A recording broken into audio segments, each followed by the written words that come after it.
Valid. Okay. What's up? All right. Hello, everyone, and welcome back to D&D&D&D&D campaign number 2 of Black Ink and Blue Blood. When we last left off, stuff fell over, apparently. When we last left off, the party saved the city of Edict, the Underdark city of Geogran traders who were being unknowingly held hostage by Dr. Ampere Kalum's genius mind, which threatened to turn their own prosthetics against them and with a flick of a button turn the city's population into ravenous ichor beasts. However, thinking quickly, combining their skills, and with a brilliant display of hacking from Neon, the party kicked Kalum off their network, secured and encrypted it, preventing Kalum from ever accessing it again. However, the threat of the Scar Concord is still very much real, and as of now, while the party has bested 2 of them, they have not taken any of them out of the running yet. But that may be changing soon. The party said goodbye to Neon, who has taken over as the new head of technology research and development in Edict to help them better understand the advanced technology of the previous ages that lie around them, and in hopes of organizing the peacekeepers and the people of Edict at large to be a functioning army that the party can call on in their ongoing war against the Concord. Meanwhile, with some new allies and a pack of raptors at their back, the party made their way back to the surface, reuniting with their abandoned horse, and is now making their way north towards Capacitas, the Sundragon capital. However, in order to take the most efficient route to get there that is currently available to them, the party must pass through the territory of the Humor Empire, the swamp land that, as far as the party last saw, is currently crawling with ichor beasts.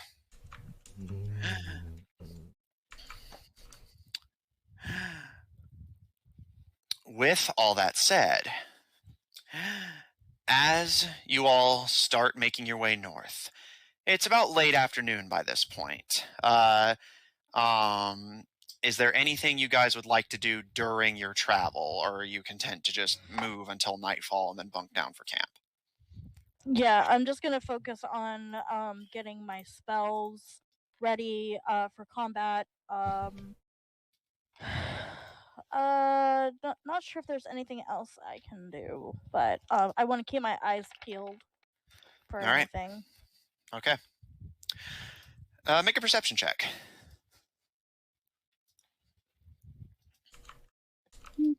And Gil's going to eat one of his candies. All right.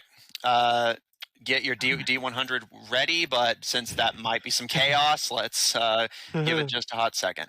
So, what'd you get? Imagine if he rolled a 1 in his first time using the candy. All right, so... and then we have to go into this battle without our tank. Lucian, what'd you get for perception?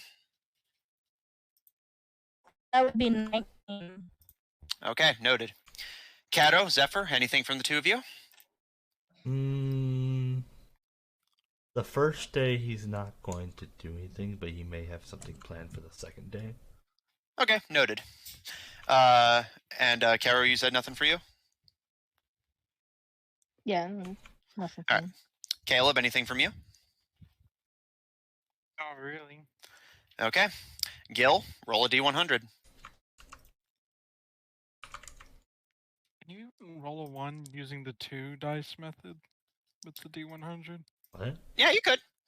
Oh yeah, there's a 10 on it. Okay, I see. Where the fuck's my D10? There it is. Yeah, so... Yeah, Gil, D100 from you, please. Tell him what it is and he'll help you find It's 68. 68. Okay.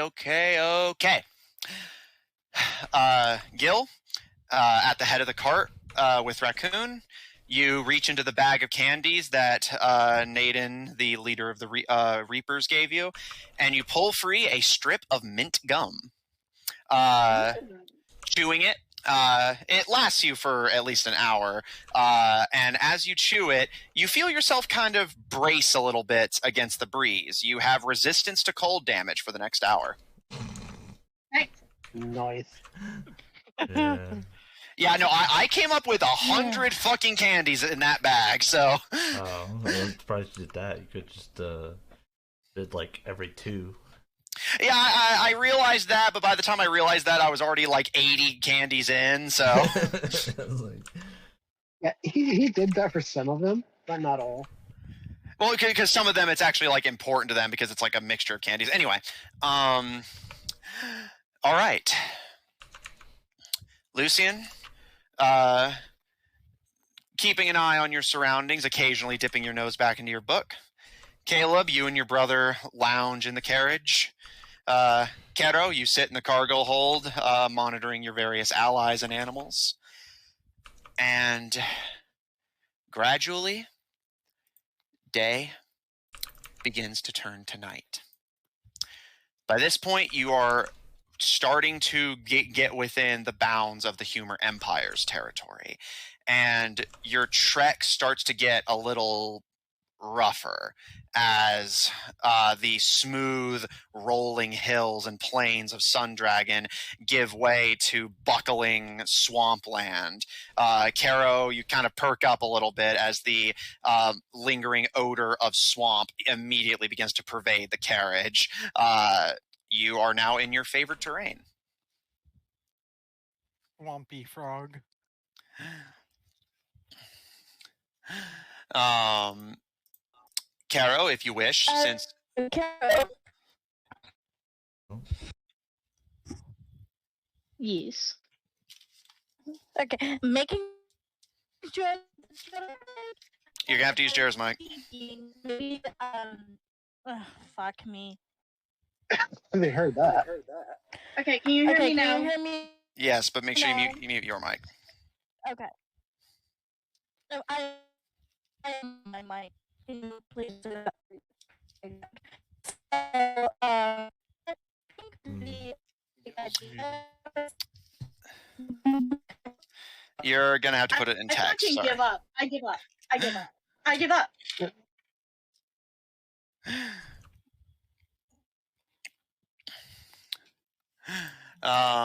Keto, while they're dealing with that, do you wish to offer the party some guidance to speed up their travel while you're in your favorite terrain? Yeah. All right. Hopping out of the cargo hold, Caro, you step into the marshland and start helping guide your buttery horse and gum Horse. and gum crunching carriage driver on the safest and most efficient routes through the swamp. Buttery horse. With Kara at the lead, you go a little bit faster, although swamp is still somewhat difficult to traverse even with help, especially dragging a carriage and a horse. A buttery horse at that. Yeah. Not to mention, all of you start to notice that the deeper you get into the swamp, the more laborious your breathing becomes. And not helped by the fact that the landscape starts to get bumpy and harsh, making it ever increasingly more difficult to keep the cart going smoothly. And any of you who are resting comfortably start to get disrupted from that and are forced to stand at more attention. However, Lucian, you do pick up what you think to be a good sign.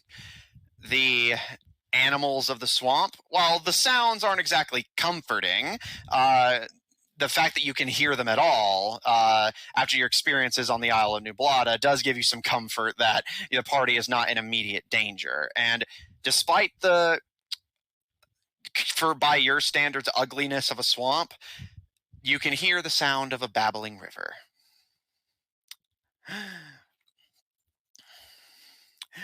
As you guys start to continue your way north, are either of your mics / internets good enough to try and say what you're going to say or no?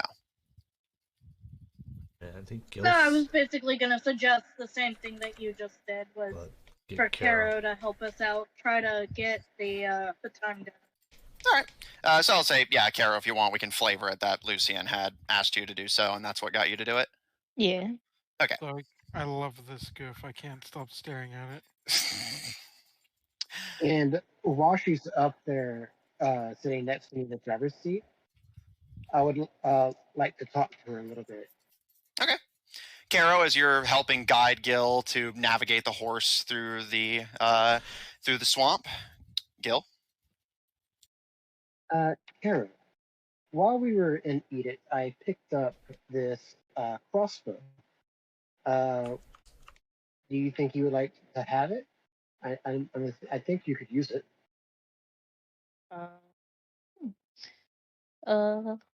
Let me see. She'll take it and give it a little look see.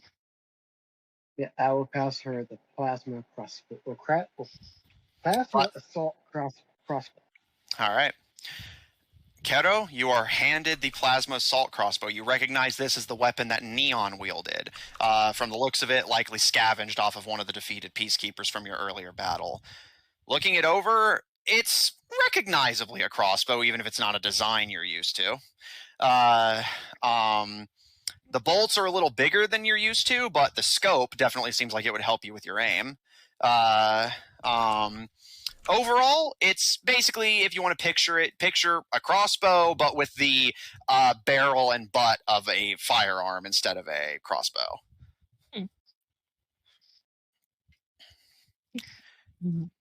Caro nods and just, yes. Thank you, Gil. Does it count as a crossbow for proficiencies? You're welcome. Actually, yes. Okay. So. Yeah, because it's still recognizably a crossbow, even if it has bits of a firearm sewn into it. Caro, it is actually an item on D&D Beyond, so you may add this if you wish. The Plasma Assault Crossbow. While you don't have to attune to this, the scope lets you automatically make shots at the farthest distance it can reach without disadvantage. And if you critical strike someone with this weapon, they have to make a con save or get stunned until the start of your next turn. The worst. Give me a second. Okay. I was just imagining that crossbow that's in like Gmod with the little like the rebar bolts. Yeah, the yeah, rebar. that's actually not a terrible comparison. Basically, just give it the butt of like a shotgun and twist the bowyer of the crossbow 90 degrees, and you pretty much got it. Was it straight up and down? Yeah. Wouldn't that block the scope? Remember, composite bows typically have like holes and slots in the bowyer lining. Okay. That being said, Ghetto, you may add that to your inventory. And yeah, you start to notice it too. The air is getting a little unpleasant. But even with your guidance, Butters and the cart are fucking like rattling along, like fighting for every step they take. Lucian, with your earlier perception as you look out as Carol overlooks their crossbow and Gil helps navigate Butters, you see two things that catch your interest. A little bit ways north, you can actually make out what appears to be the tops of buildings. It seems like you could head that way and there appears to be some form of town there. However,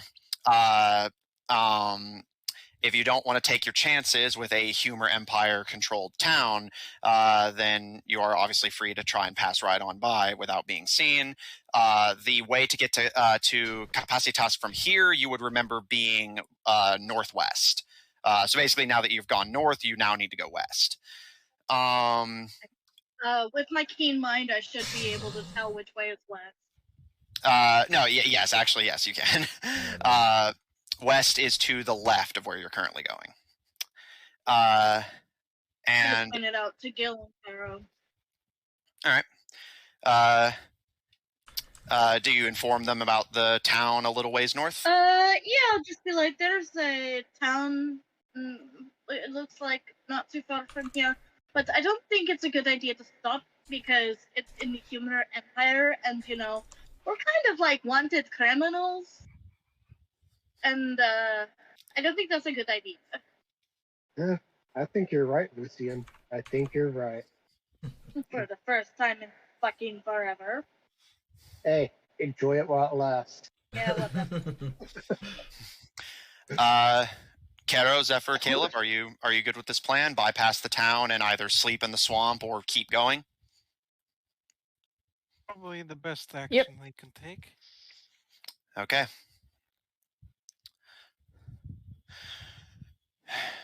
As Gil, you and Kero start to navigate westward, Lucian, you notice an additional thing that catches your attention. Two things, technically. The skies are starting to get cloudy. It's likely about to rain soon. And you notice, though, as you look at the clouds and kind of get a gauge on how bad the storm's going to be, you notice a dark shape soaring around in the storm clouds. Does it seem boat-like? Make a perception check. Hey, Not one. that I can do. Hey, don't curse me like that. And do I see any of this as well? Let me see. Or with would your- she have pointed it out? Lucian. If I see it, I will. 22. All right. Lucian, as you're peering out the window to look at the clouds to, again, get a gauge on how bad the rain tonight's going to be, you notice this dark shape hovering around and point it out to the party, so now the rest of you can see it as well. Lucian, I will say, Troppu's airship is the size of a city, so you're Right. confident that this is not that. Does I it will... look like a dragon, like a ruby. I will say, Lucian, with your perception, Gil, you can roll perception if you want, unless Lucian passes this along. Lucian, it does appear very draconic in shape. It appears like it's just soaring, barely flapping its wings, just gliding around in the clouds, dipping down to kind of... Is it circling us, or is it just kind of minding its own business? By your best judgment, it appears like it's more circling the area than circling you specifically. You're not even sure if it's seen you yet. I will say something to Gil and be like, hey, there's something in the sky. I think it is looking very dangerous. Kero, is there a way we could, like, hide from it? Well, Does roughly what the time is swamp it have thick at this clouds? point? Or thick canopy?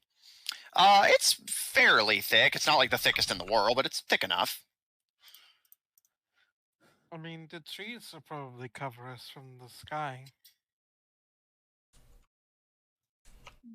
Well, let's try to be quiet for at least until we can get out of its range.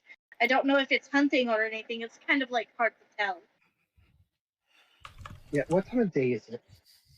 At this point, it's about to be nightfall. The sun is going down. I think we should probably rest for tonight, y'all. Well, We don't need to tire out the horse too much. how long do you think that horse needs?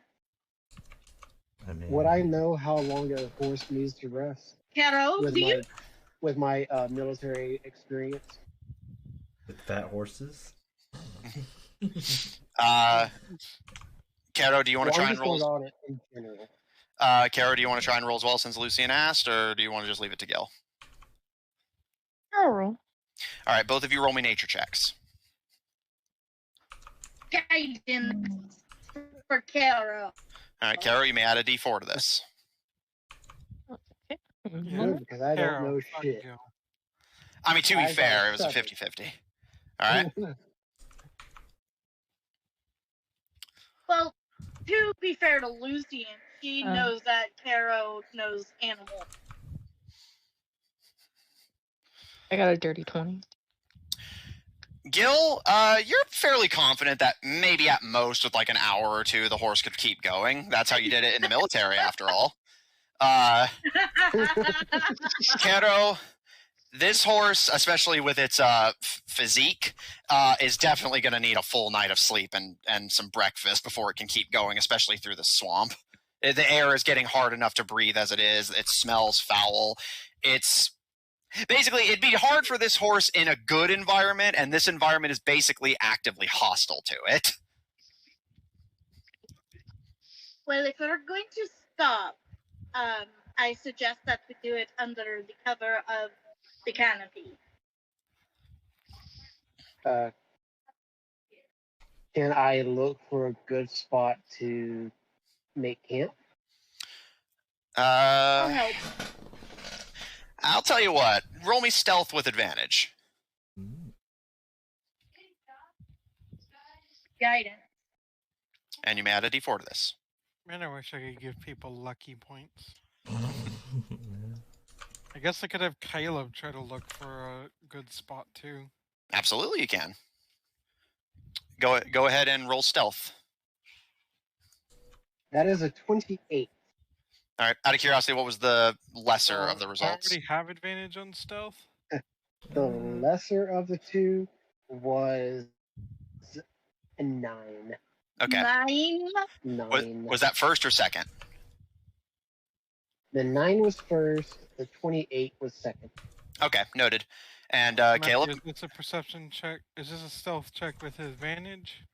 It's just a flat roll. Okay, well I already have advantage now. All right, so yeah, you'll still have advantage I on was this. checking if you were gonna give advantage because I was gonna be like, I already have advantage, so. I was like, yeah, it's like, so there's no point in asking.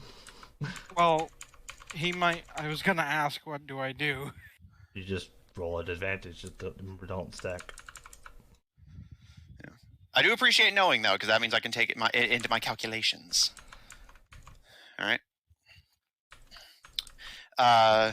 While you're rolling, Kero and Zephyr, man. while the party tries to find a place to set up camp for the night while avoiding the eyes of this draconic creature in the sky, what do the two of you want to do, if anything?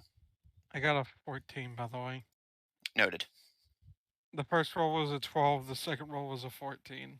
All right. I'll let the animals know we're settling in. Okay. Kero, you hop out of the carriage to inform your little squad of updates to the situation. And do you tell them about the creature that seems to be hovering in the air? Yeah, so they don't just go out and Yeah. get And spotted. yeah, I will say the moment you mention it and the raptors start looking around for it, the moment they see it, they immediately kind of duck low to the ground and snarl. Zephyr, what are you doing, if anything? Zephyr's just gonna chill where he is right now. All right. Zephyr, you watch as everyone piles out of the carriage. Gil, you start looking around for a place to camp along with Caleb and Lucian. As Caleb, you got some training from your family, both birth and adopted, on how to camp out in the wilderness undetected.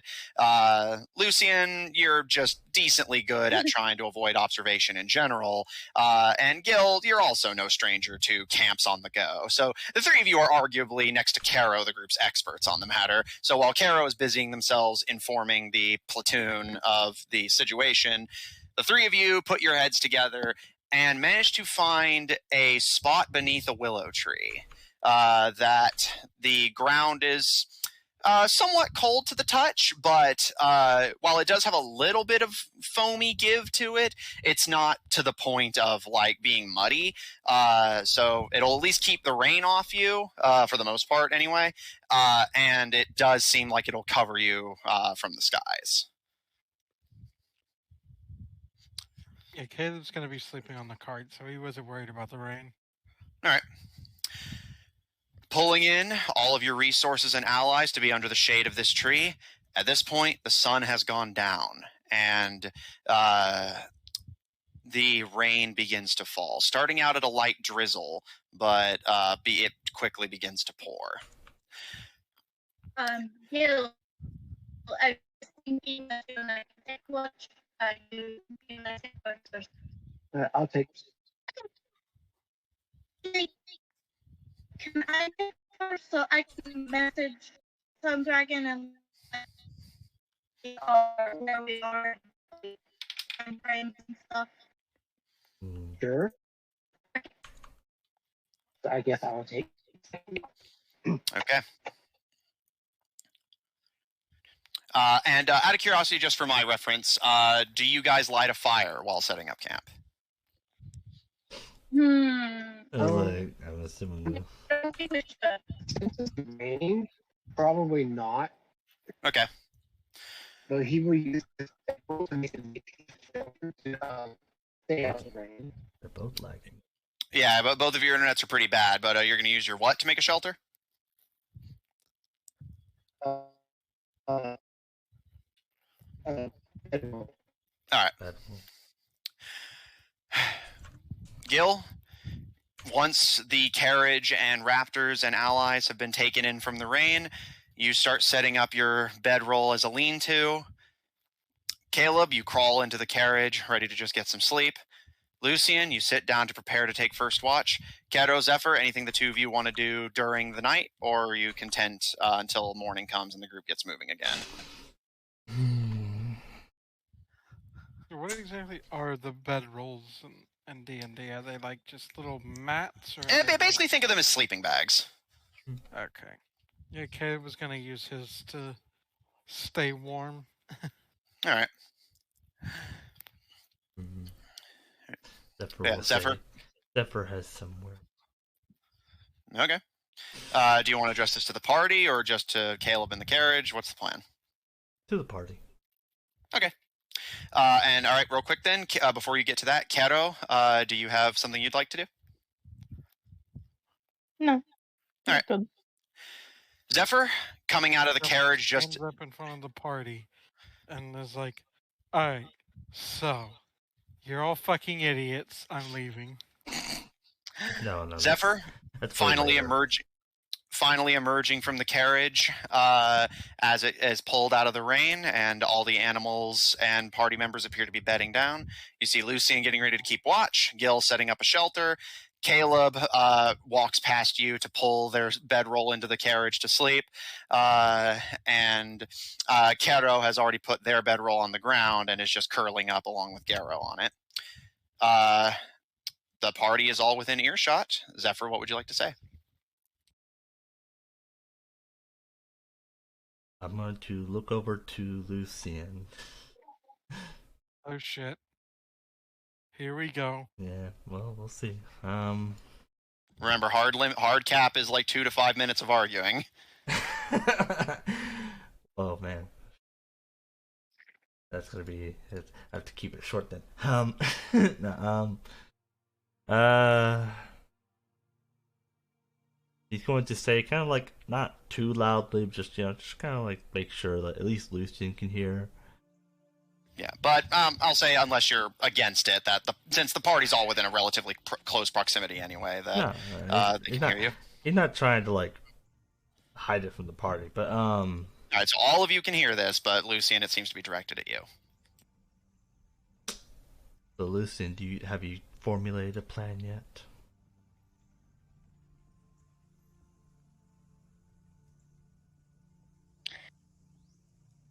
Well, I've been preparing a couple of my spells. I'm not a tactician at all, so maybe we could collaborate on a plan. I was just really planning to go and defend. I don't really know what else there is to plan for. Is there something specific that you think that we should be planning for? So your plan is what we do normally, which is wing it, which is frankly a terrible plan, but Hey, it's worked this far. well, sort of. Yeah, exactly. Hey, you know what they say Got back no- home, Zephyr? Any fight you walk away from is a fight you won.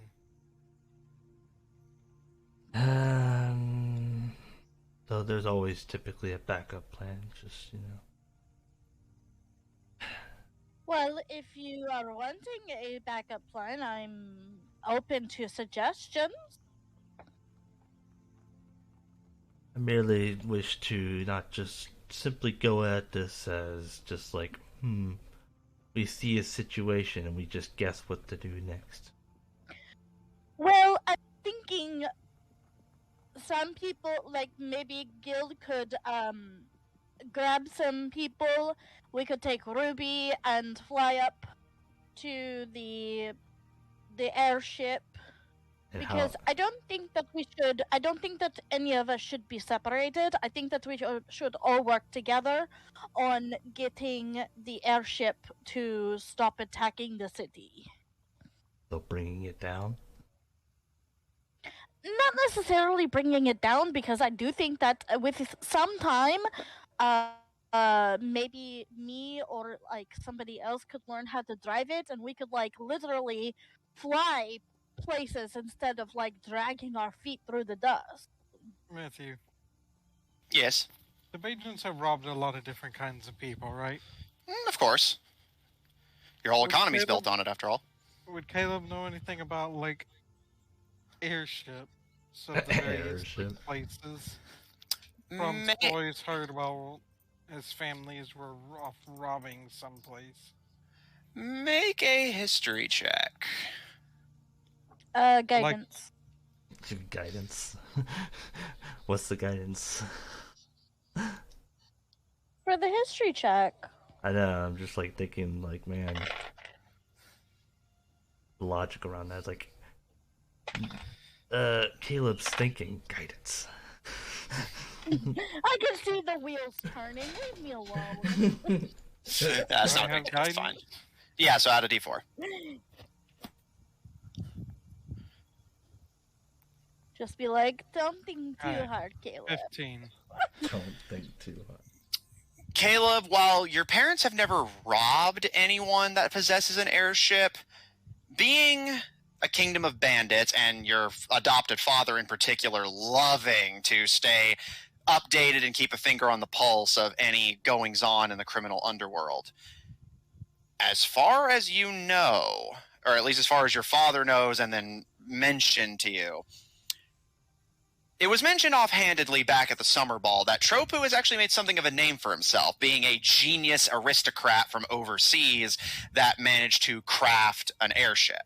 As far as you know, or at least as far as your father knew, which that's a fairly decent, reliable source of information, or gossip at the very least, Troppu's airship is unique. There is nothing else in the world like it. While granted, the fact that he came from somewhere outside of Yav and built it there, it's certainly possible that people either learned from his designs or he learned from someone else. But the fact remains that as far as your father knows, Troppu's airship is completely unique in its design. There is nothing else in the world like it. Wouldn't airships typically need a crew to function? I'll say that yes, you could certainly make a reasonable conclusion that yeah, it's unlikely that Troppu's running the entire thing by himself. Could Caleb estimate how many people might be needed on that ship? That much, I'm going to say you don't know. You have no idea what would do. Really, You'd at least say that it would probably be more than this party. Yes, yeah, like... Well, don't forget, it's also it's the size of a fucking city.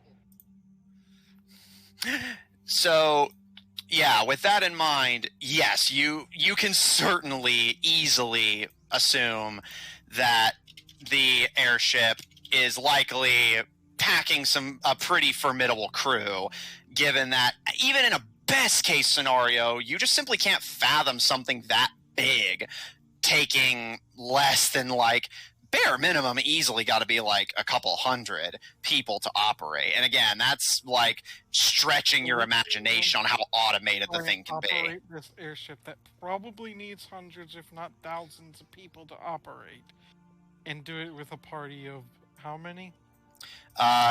6? Counting all NPCs, 1, 2, 3, 4, 5, 6, 7, 8, 9, 10, What? 16, 17 total if you count every NPC. What, the raptors? Yeah, the raptors, Oh. Kara's various pets, and Red. Yeah, I wasn't. Oh yeah, I forgot about Red, but I was like, I wasn't counting the raptors. I was just counting. Caleb's just going to say, Lucian, you do realize how big that thing is, right? Well, I You do. can't imagine it being any harder than sailing a boat. And many boats need far more numbers of people to sail than what we have right now. Well, if we can ask Queen Sundragon, I'm pretty sure she would probably let us borrow some people to help run the ship. It's not really that You don't hard, think or that maybe even they're I going could to pay need- them. Don't you think that they might need those kinds of people to, fix their city that has been under attack for... How long have we known the city's been under attack for? For weeks. For A weeks, city that's been yeah. under attack for weeks. I don't know She how much kinda- they'd be able to spare after they, have to fix their kingdom. Just for... She heaves a really big sigh and nods her head. Yeah, you're probably right. I just thought it would be a cool idea, that's all. So, I guess if we need to take it down, that would be cool, If we steal or... enough money from him, we can buy a more reasonably sized airship. I don't think there's any other ones, Caleb. I think this is the only one. No. I think Caleb would know that it's his airship that is unique, not the fact that it is an airship. Oh, no, well, to clarify, again, by your knowledge, Troppu, when I say Troppu's airship is unique, I mean it. Like, there is nothing else like it in the world, at least as far as your father ever told you. So it's his airship in particular that's unique, not the fact that it is an airship. No, the fact that it is an airship is unique as far as you know. Okay. That's why I mean whenever I say there's nothing else like it in the world as far as your father ever told you. I, out of character, know that is rubbish. Oh, actually, technically, it is correct. Their airships won't be invented elsewhere until later this year. Okay, question. Answer. When Gil saw the airship in the Curie, Mm-hmm. did it look like it had different sections that could be separated? Yes, you saw that it seemed like it was multiple airships that were basically like tied together by ropes. So in theory, you could disconnect the cables and ropes that wire the whole mechanism together, but you have no idea what does what. So you could sever something useless, you could sever something vital, you could sever something that ends up being a load-bearing blimp and bring the whole thing crashing down.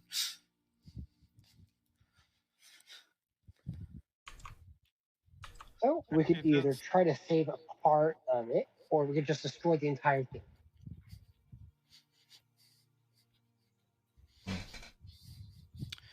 Matthew, out of curiosity, does Yob have weapons that can shoot high up into the air? Technically, Yeah, but a harpoon.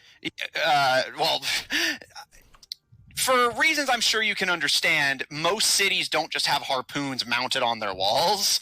In theory, you could shoot a catapult or a trebuchet like that, but that would be kind of difficult. They have guns or... Yeah, I was going to say, cannons, as far as you know, cannons would be the best bet. Anything else would likely struggle to hit it or not be able to hit it at all. Mm-hmm. Cities in this time period simply aren't made to be assaulted from the air. And I'd imagine, many people probably don't think about trying to, shoot it. They probably think about... Because they're probably thinking nothing can reach up into the sky. Mm-hmm. Oh, I will say also a ballista would possibly be effective, but the city would have to have one. Are those particularly uncommon on y'all? It's not that they're uncommon, it's just, again, by this point, people are starting to transition to gunpowder, so there's not always just ballista lying around. And even if there was, again, that's a weapon that could hit it. you have no idea what the airship is capable of in combat, so it's possible they have some kind of defense Well, the against ship it. can be made of any material it wants to be, but the blimps will always be vulnerable. Oh no, but basically, for all you know, it has like a magic anti-ballista shield or some shit. Fair, but Basically, we don't know much I think about Caleb can. I think Caleb understands the concept of a balloon and knows that Yeah. I'll give you it that. can't be very thick, so that has to be weak no matter what the actual ship itself is made of. Well, Yeah, I'll give you that. unless it's a very thick fabric, you know? Well, if it's too thick, then its own weight would cause it to collapse, and it wouldn't be able to fly. Yes. Yeah. So Zephyr. Caleb know that? He's mostly just guessing it's like a balloon, and balloons are usually thin. Mm-hmm. Zephyr, anything else from you? Did you have like a plan you wanted to propose, or were He you just doesn't know asking? the reasons why that is the case, but he would at least know that it tends to be the case. Mm-hmm. Yeah, just letting the party kind of like run all their ideas out before he has his. my biggest problem I have with taking the ship is it, crashing into the kingdom and getting into houses and creating a whole other scenario that we don't want. Mm, Well, better than it sitting there destroying the city. yes, keeping it in At the least air. this way, only a part of the city gets destroyed instead of the whole thing.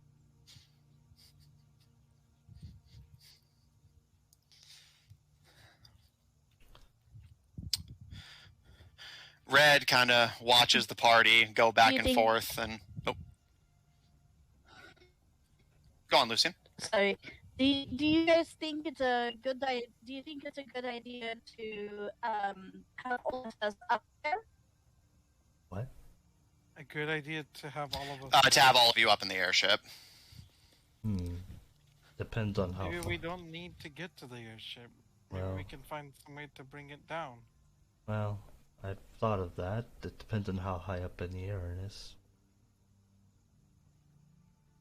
I mean, if it's very heavy, I can't imagine it could get too high up. Who knows? But assuming it's, decently mount, I've thought about what if we just send a small squad to, bring it down. It doesn't really need all of us. I doubt that Gil can carry all of us. So. Yeah, maybe just sets fire to the fabric I have balloons. a way for me to be able to get up there. Oh, and how's that? Magic? Okay, and how is that? That doesn't really explain. There's a lot of different kinds of can- magic that do all kinds of things. I can catapult myself into the sky and then cast Featherfall so I don't die. So you're going to launch That sounds like a Gil plan. Yeah, you guys don't really think of plans She very kind of well. if she had a pearl necklace, she would be grasping it at this time. I will say out of character, I don't think you can do that. But in character, it's like, that sounds ridiculous. Well, it was an idea, okay?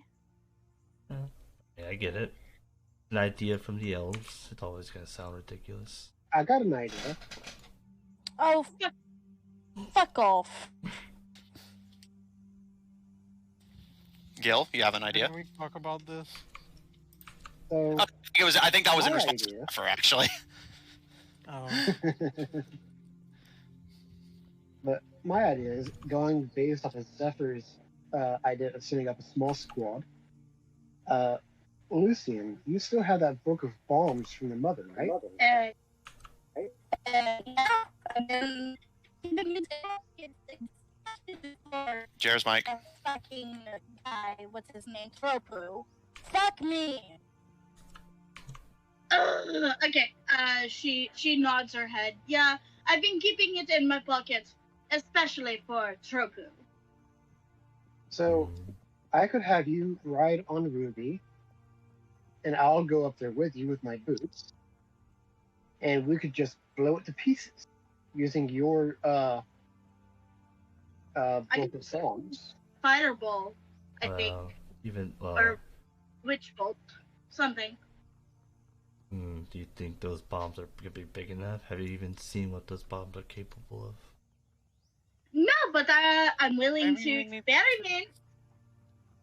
Maybe we need to get a look at this airship, and so we can make an idea of how to deal with it.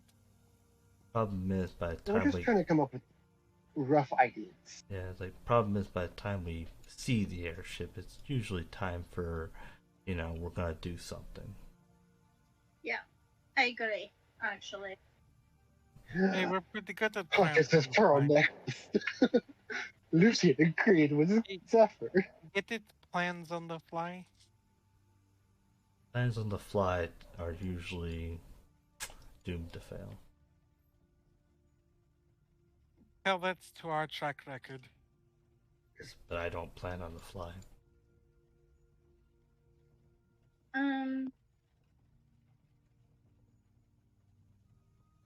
I'd have to prepare it, but I could do guiding bolt. I could do all kinds of things. Well, there's a possibility. Sundragon may have plans too. It sounds like you could also just send Caleb. What? Yeah. No offense, but what could Caleb do up there on his own? I didn't say on his own, for starters, and I mean, he has no way to get up there and kill, so either you, I guess, the flying... I can get him up there, but what was your plan for you have him up? Something in specific in mind? Well, the idea of technically, I'm assuming there's, either an important part that tends to ride it all, or someone important tends to ride it all. You're pretty good at taking care of particular people, so if you catch them off guard, take care of their biggest or more commanding leader, then that will most likely... Troppu. Well, if that's the one calling the shots of trafficking all this. Oh, so you want me to do the stab? Stab, shoot, however you wish. Well, it is what I was trained for. Simply put, you get up there and take care of the most authoritative, and hopefully that will probably disorient the rest. So, how about this as an idea to go based off of your plan? We have Lucian go on Ruby with her book of bombs and stuff like that to cause a distraction, therefore allowing Caleb a chance to sneak through the city with my help to find whoever's in charge to take out their commander. What about Carol? This is her. I mean, she's Carol? The one that wants to kill. She's the one that should get revenge for what's happened. And she can if she wants, but... Well, if Caleb takes the kill, then she can. Why can't Fine, she? we'll take him hostage. Why can't Carol go with Caleb? I mean, Gil's pretty big. He could probably carry both of us. Yeah. At this, a small green hand is thrust into the air, and Raccoon pipes up. I'm going to. Everyone's just going to pile on Gil. If Troppu is in the airship, and that means Bragdo is with him. I need to find out what he knows about me. Who is that?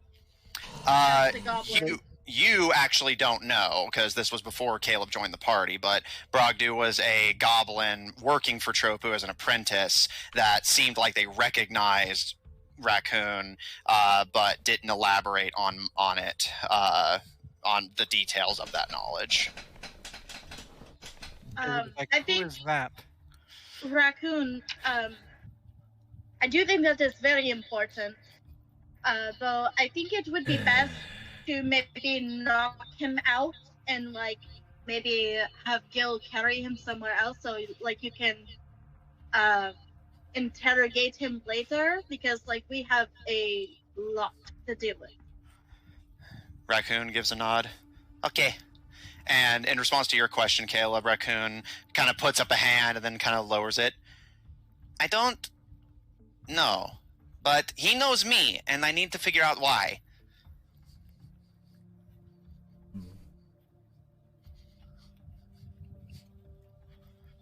Interesting. Well, sounds like you have a sort of brief idea. Y'all go up there and take care of it. Sounds like a plan. And what are you going to do? What am I going to do?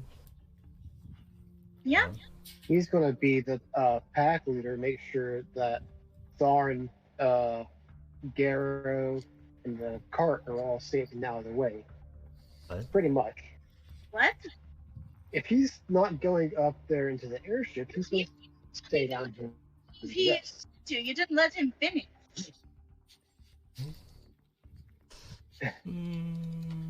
Unsure about the whole, keeping track of them. They'll do whatever they wish. I'm not their babysitter. I'm not going to lie to you, Zephyr. You saved our ass last time we were in a fight. We need to. No, you don't. Zephyr might be able to. I don't know. I think we might be getting to the limit of how many of us can actually pile on Gil. Yes, I can make multiple trips if needed. also. Well, if you're not going up to the airship and you're not staying with the carriage, what are you doing? I'll come up with the plan by the time we get there. Okay, so And who said you Where- don't know how to make where- plans on the fly? Didn't say we yeah, like we have to have a plan now, but not coming up with a plan later. Are you just trying to stir the pot? I'm merely asking about the airship. The plan about the airship. I never, and it sounds like y'all have a plan for that. And then, like I said, I will come up with a plan by the time we get to the airship for myself. She just kind of rolls her eyes and do Yeah, whatever you want, Zephyr. Zephyr will be Zephyr. All right. I walk away. Lucian walked away. A plan is formed. Gil, Lucian, Caro, Raccoon, and Caleb will board the airship via use of their various flying mounts. Caleb and Raccoon will make their way, guided by Gil, to infiltrate the depths of the airship and assassinate and capture their leaders, while Lucian sets about making a distraction. Caro, from what you've said and from what's been said, will likely be entrusted, if Caleb doesn't do it first, with the killing blow on the goblin creature that kidnapped your party members all those years ago and subjected them to Ichor Beast transformation.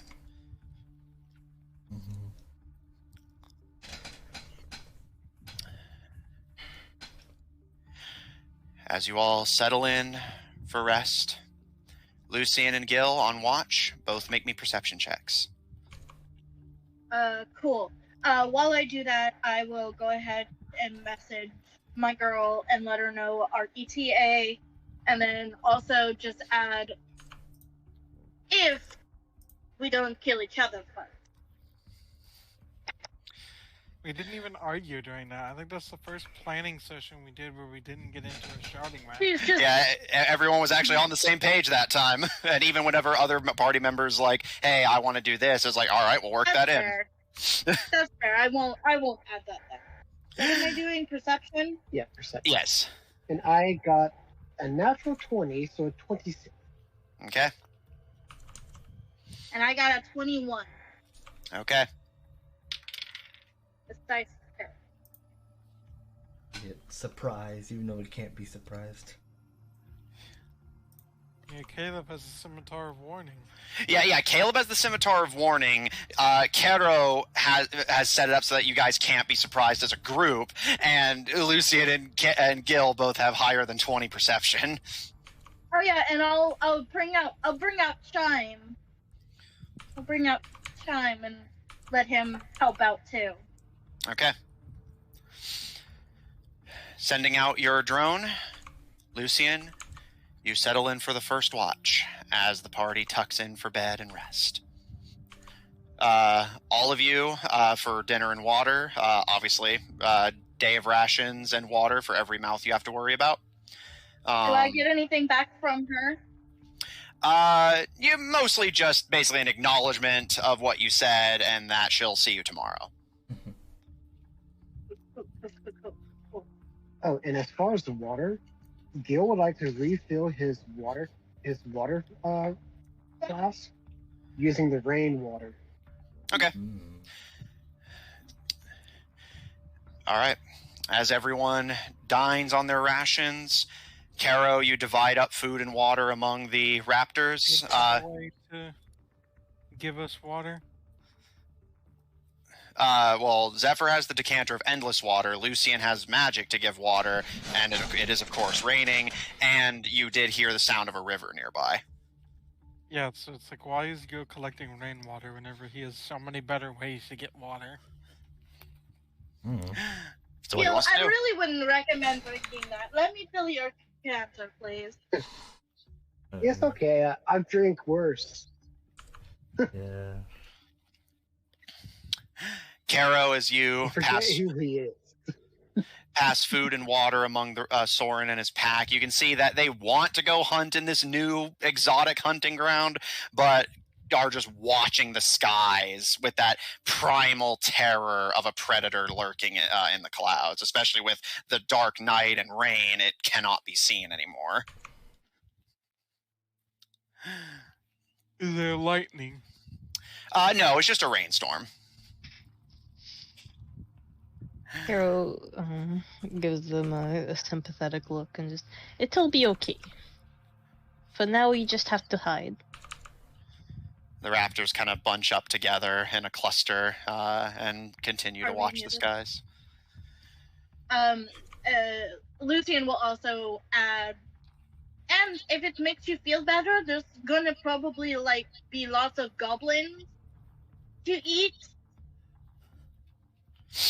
You can see Not my Soren. goblin. Yeah, I was gonna say you can see Soren and his pack kind of glance to Raccoon, who scuttles onto Gil's pack. Not this goblin. This is our goblin. The Every raptor. other goblin is Soren kind of gives a and curls their head around their body. Appreciate it, sorry. Lucian, as you flick through your spells, just deciding on which ones you want to keep, reading through the book of spiels you got from Foreman. Yeah, yeah. you know it. Your watch passes without incident. Gil taking second watch. Your watch is largely quiet and uneventful. You stare out blearily at the surrounding swampland, which is just getting soaked and flooded with rainwater. You can see the water is actually starting to rise precipitously toward the campsite, but not enough to immediately flood it. So you just kind of keep an eye on it and ready to wake up the group if the flooding gets significantly worse. However, Okay. about midway through the night, you hear a sound wrench through the rainy skies. This sound like a sword being unsheathed, as if a giant or a god were unsheathing a blade from its scabbard over in the treetops. And you see this black blur flit around the treetops, actually going over the tree that you guys are currently camping under. And you watch as this creature, massive, lands on a treetop not too far away from your campsite and you can make out the draconic form that Lucian had pointed out to you in the sky earlier. Gleaming red eyes peer at the surroundings, and a blade-like beak sharpens and unsharpens as it takes in its surroundings through the rain, and it rears its head back and lets out another cry.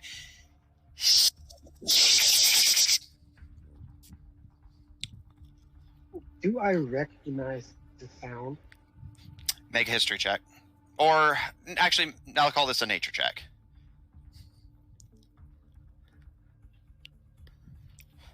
No guidance. Yeah, you were passed out. Good night. That is a. Can I see? I was gonna say I had more stuff in there. So that is a 22. You've never heard a sound like this. It's unnatural. Is Caleb's sword alerting him? No, I believe that only alerts you whenever you're about to be ambushed. Yeah, you can't be surprised. Yeah, you can't be surprised, so it's not attacking you, it's just Only- nearby. Only if it starts to attack when the scimitar goes Yeah, off. basically, it won't get a surprise round on you if it suddenly jumps to attack the group, but Caro's ability would also prevent that anyway, at least here. Yeah, the scimitar I'm going to prevents be. Caleb and the group. Basically, it prevents it for Caleb primarily, but can also prevent it for those around Caleb. So, yeah, basically the group has 2 layers of preventing ambushes. And Gil, go ahead. I'm going to be very quiet and just keep an eye on it, see what it does. Make a stealth check. I wish I was awake. Is guidance a cantrip? Yeah. 26. Alright, and now make me a perception check.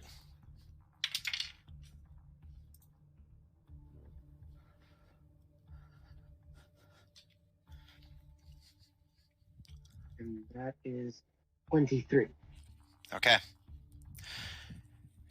Gil, you trudge carefully in the mud and water outside of the campground and stalk this draconic beast carefully. While your feet make a kind of sound in the mud, it seems the sound of the rain is blocking the creature from hearing it. The creature cranes its head around and lets out another. And for a brief second, there's no thunder, but you do see a brief flash of lightning in the dark clouds that actually illuminates the creature very briefly. You see a metallic skeletal body with wings like canvas cloth, all this dark pitch black that blends it against the night sky. The only thing visible beyond the sheen of moonlight off of its beak and metal is the gleaming red eyes on its skull. And its mouth is not a jaw filled with teeth or even a beak like Ruby. It is literally just several blades that are basically swirling in a writhing mass of cutting and slicing on the front of its face, almost like a drill. So it's mechanical. Yes, you can certainly arrive at that conclusion. He is going to be very quiet. He is not making any... he's not, trying to attack it or anything. He's just making sure that it doesn't come at him. Okay. Gil, you stay where you are, crouching in the mud and water, almost up to your knees now, and you watch as this mechanical dragon looks at its surroundings for a few minutes longer, and then leaps with blinding speed to another treetop, and it lets out another... And it keeps up this routine for almost an hour, just jumping from tree to tree, letting out cries and jumping to the next one, before finally it perks its head up and with a kind of rattle of its mechanical body to shake the rainwater off of itself, it opens up its canvas cloth wings and takes to the sky. And with one final, it blends into the night sky and dark clouds and vanishes from your view. Oh. He's going to go back to camp and wait. Okay. The rest of your watch passes without incident. You all get a long rest, and by this point, the rain has stopped. It is a dreary, muggy, humid morning when the sun starts to rise and those who were not already awake start to awaken. I think you know the drill with Caleb by now. Yeah, of course. So, Kato, Zephyr, Lucian, the three of you awaken. Caleb sleeping in the carriage. I You think all get Caleb is just in that kind of sprawled sleep. Yeah. And again, you've all gotten a long rest, so be sure to note that down. As your companions begin to awaken, Kato, the raptors kind of look to you and kind of nervously look at the sky, kind of peeking their heads out of the canopy cautiously.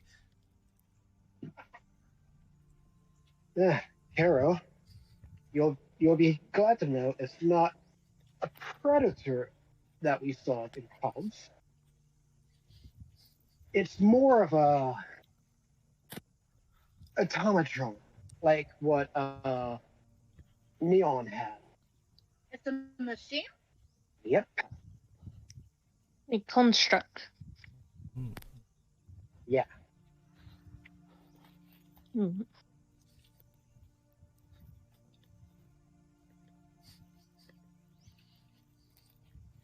Well, we should keep trying to avoid it if we can.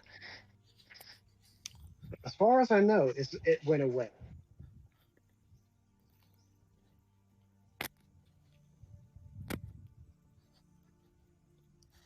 It's not like, is it? Do I see it in the area still? Make a perception check.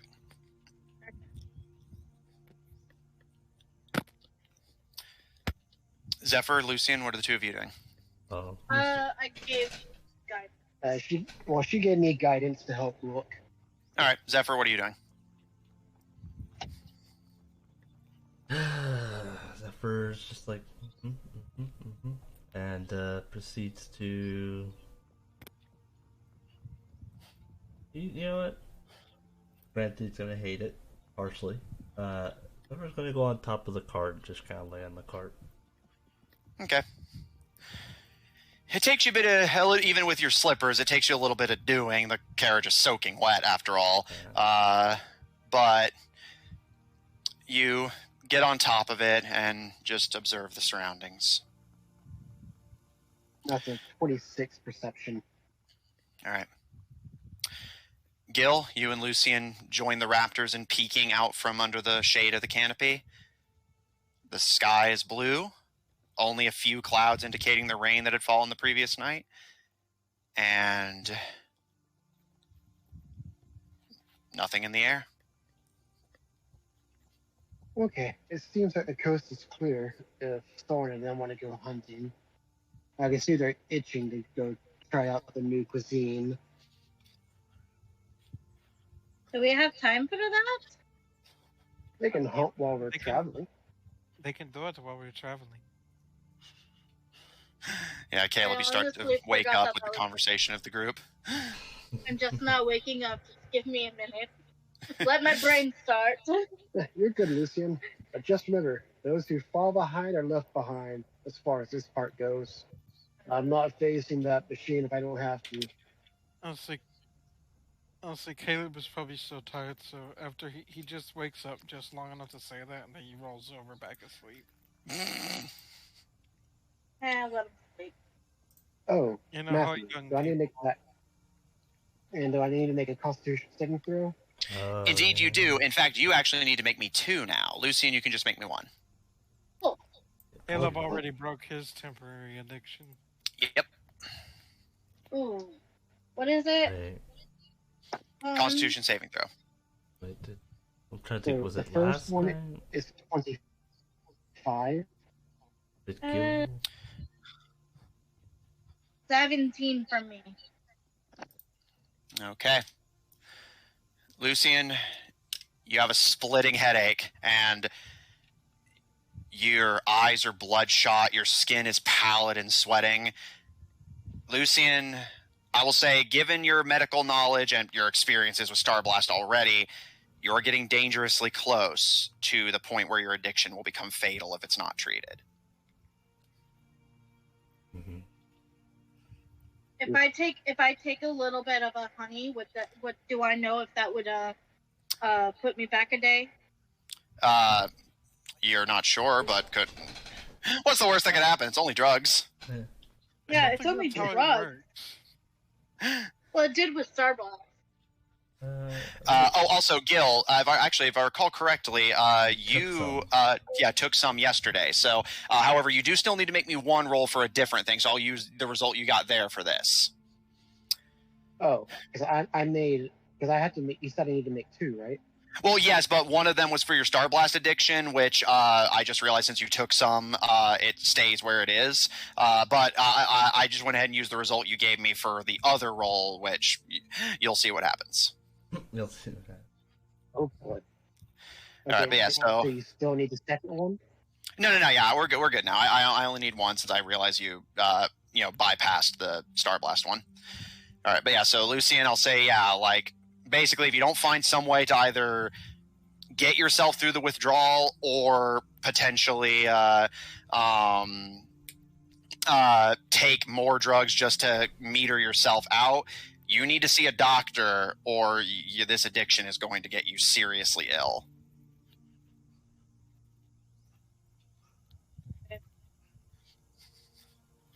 Doctor needs a doctor. Yeah. I know, right? I was just thinking that. Don't do drugs, kids. Oh wait, I can do that. Yeah, Hang on. Gil just gave her an idea. Hang on, I could do that. Hey, Lucy, could you use your magic to break your addiction? If that works. Can you use like a thing to clear poison or something? Well, it depends on what's Yeah. classified. I actually do know because my Friday group went through a similar thing, so you can try that if you like, Lucian. Yeah.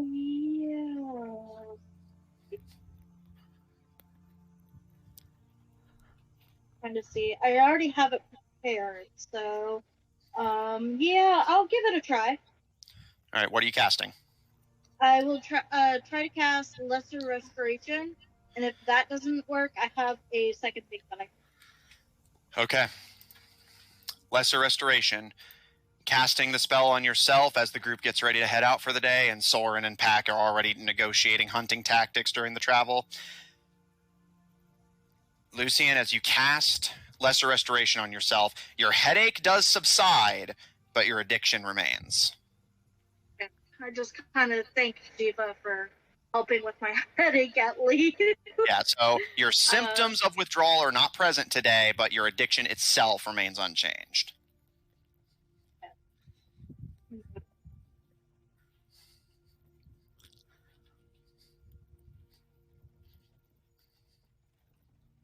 What stage is it? You're at stage 6. Oof. As a reminder, stage 7 is fatal. And what is Gil's stage? You're at stage 5. Caleb only Alright. got stage 1. Mm-hmm. All right. Zephyr, I know you said you had something you wanted to do during today's travel. That was yesterday. Yeah. Well, you said on the second day of travel you wanted to do something. Yeah, I thought we travel, then take a long rest. Well, yeah, you traveled, took a long rest, and this is now your second day. Oh, I thought we had a long rest beforehand as well. No. Well, in that case, are you good for today then? Anything you'd like to do? Yeah, he'll just sit on the roof, think, close his eyes, block his eyes. Fair. Kato, anything from you?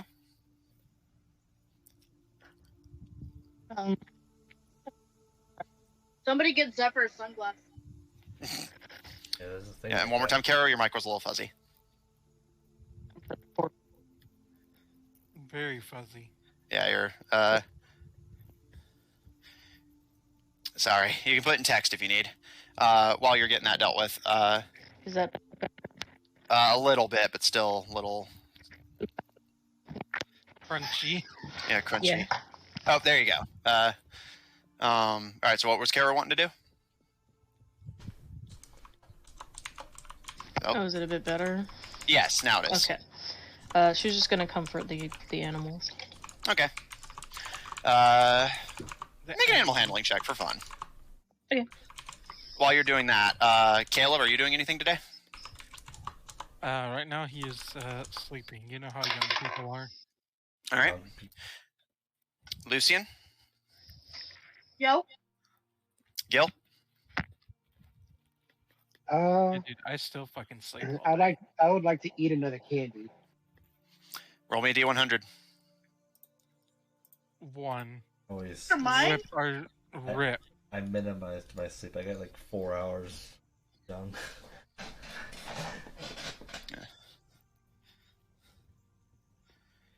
Tell them the number. Yeah, just tell me the number. 84, 84? which Another is I candy. gain the ability to breathe underwater and a swimming speed equal to my walking speed next hour. Yep. You pull an orange and blue candy from the bag, and chewing on it, it has this kind of tangy saltwater taste to it. Not like an unpleasant one, like sea salt ice cream. And Caramel. yeah, and you gain the ability to breathe underwater and a swimming speed equal to your walking speed for the next hour. Ketero, how was your... Is this like Terraria water breathing, where if you're not in the water, you suffocate? No, you can breathe underwater and have a swimming speed, that's all. I think even. Oh, does that mean Terraria- that my breathing isn't know it labored used in the to kill swamp you since if there's you're so much out of moisture? No, the reason your breath is labored in the swamp is because of sulfur in the air. So no, that does not help you breathe toxins, I'm afraid. And Keto, how'd you do on animal handling? Got a 16. All right. You comfort the various animals, easing them up for the travel ahead, and you actually do seem to get through to them. And they seem a little more relaxed and at ease. And Soren, while they do keep pace with the group, do start kind of wandering off into the surrounding swamp to hunt and then bring back their kills. And you just kind of monitor them to make sure nobody gets left behind or lost. All right. And then you Caro? said you were going to use that con save for something else. Do I get Yes. to know what it is yet? No.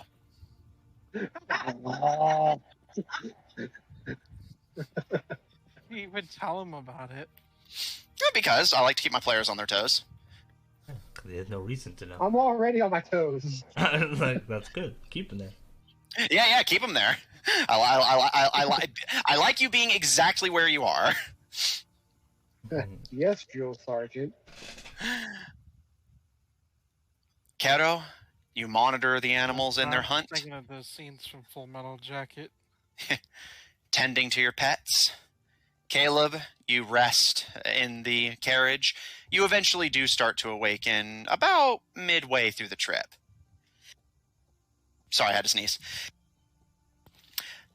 Caleb, by the time you start to wake up, Zephyr, you kind of, still with your eyes closed, you kind of furrow your brow a bit on the roof of the carriage and are forced to kind of sit up a bit as you realize the sun is starting to get harsher. Caleb, you notice this as you're starting to wake up too. Lucian just reading a book in the carriage and Gil and Raccoon up front.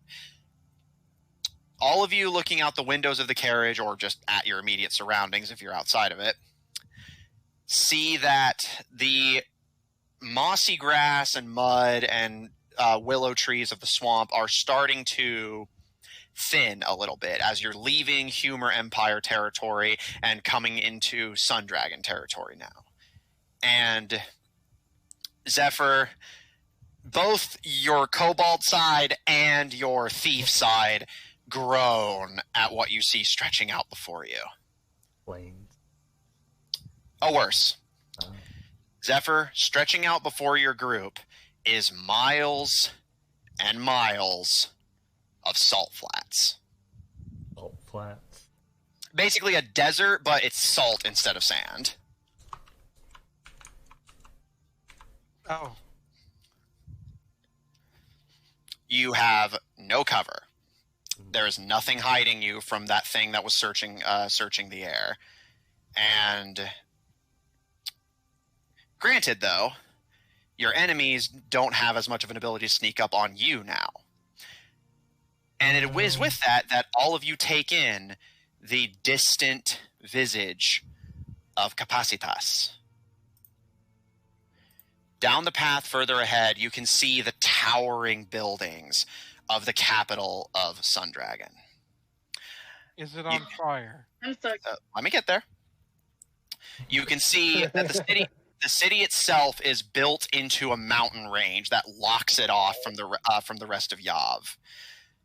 And you can see that the city is spread very wide. You can actually see it takes up a large majority of the mountain range. And Caleb, at a glance, you actually can't see anywhere that someone could get past Sundragon to get to the rest of Yav going this way. It pretty much completely covers it from the shores of the lake to the boundaries of the open polar sea. Oh, it's like that city in Lord of the Rings. Kinda, yeah. Minas Tirith. Yeah.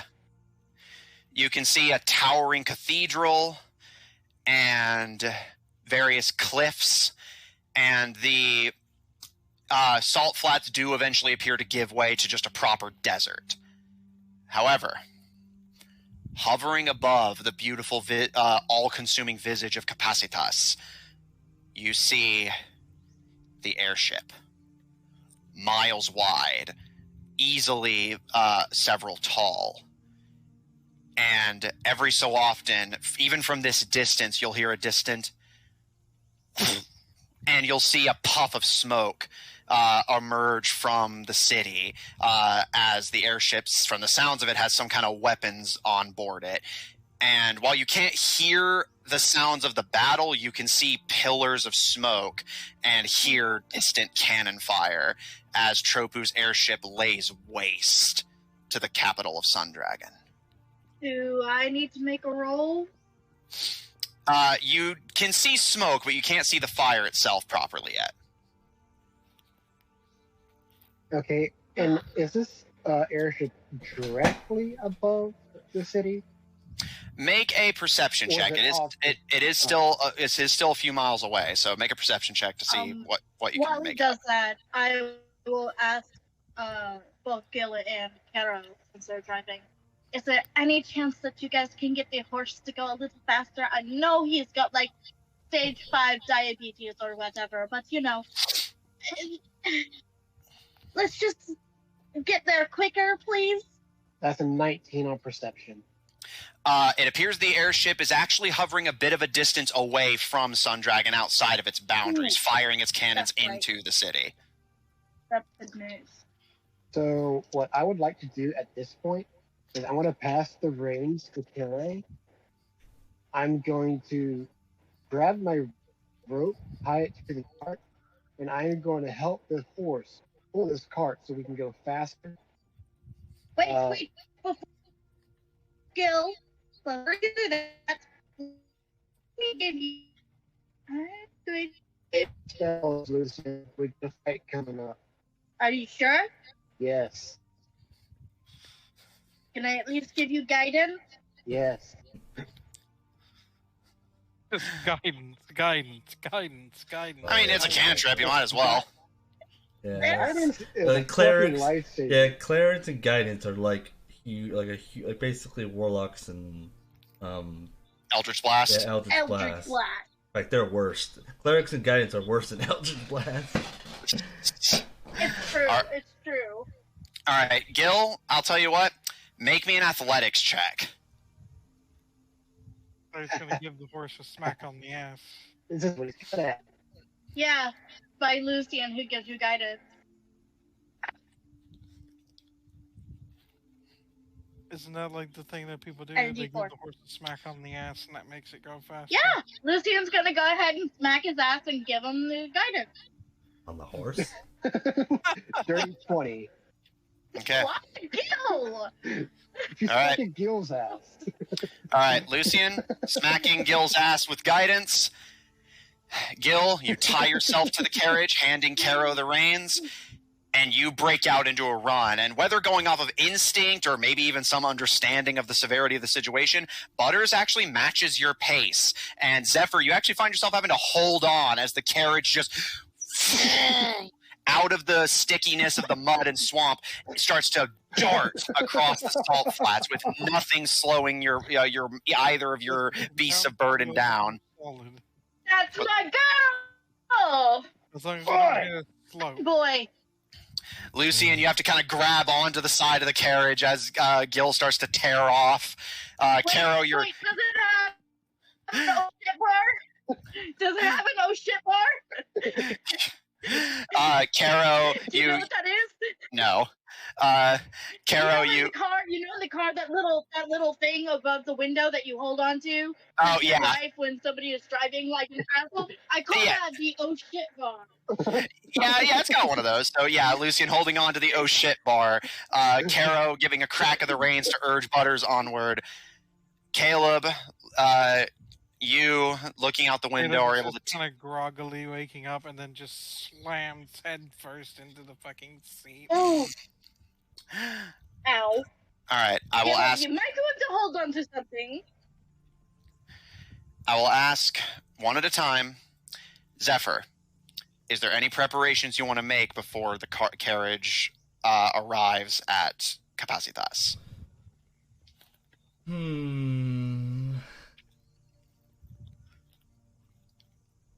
Nope. Okay. Kero, anything from you?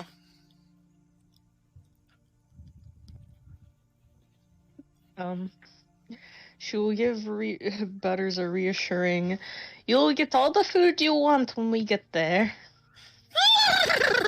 The horse starts running faster. Yeah, no, Gil, you're actually having to start to, like, you were already having to sprint. You actually start losing pace to Butters. He's faster than you. Because you get food.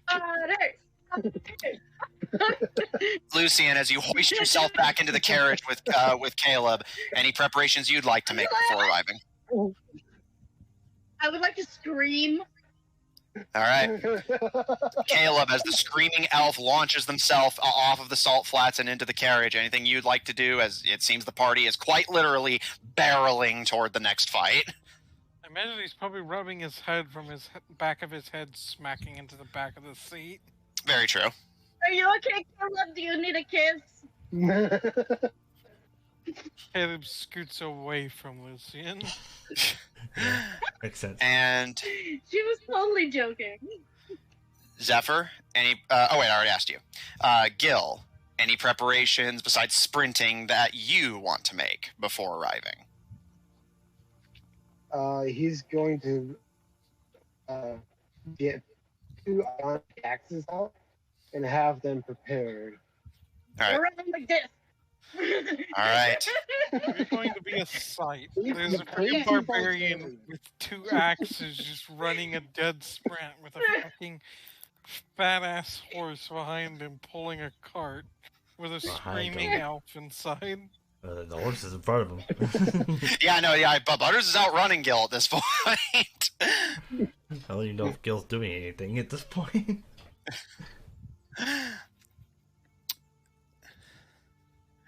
The buttery horse. Yeah, the buttery Butters. horse. Let's get there. Let's go.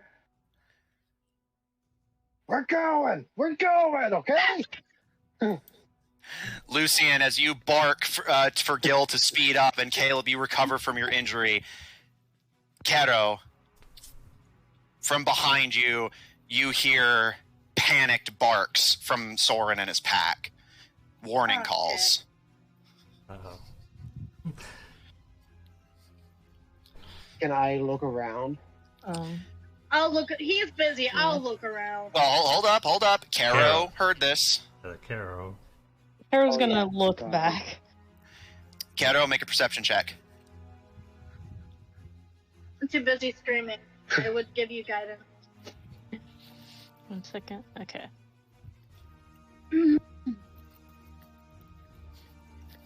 23.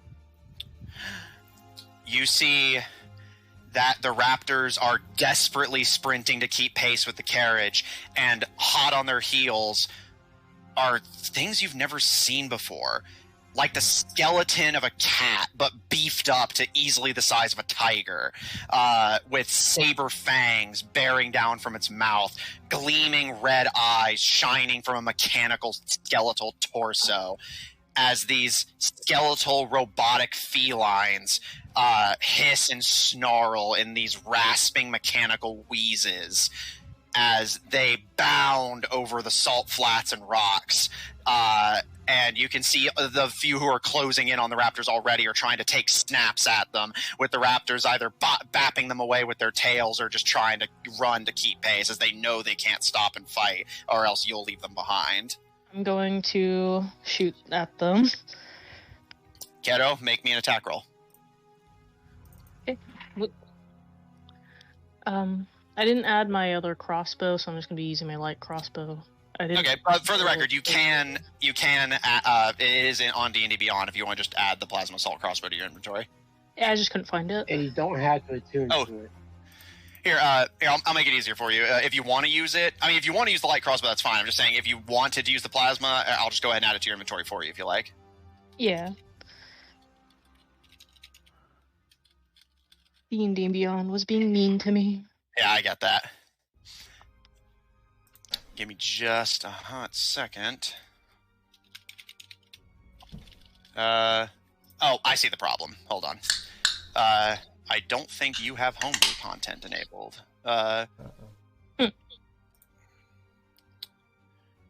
Yep. Yeah, you had homebrew content disabled.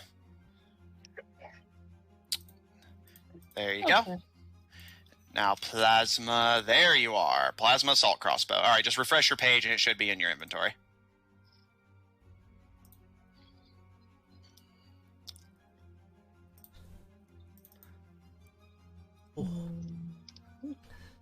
Our monster.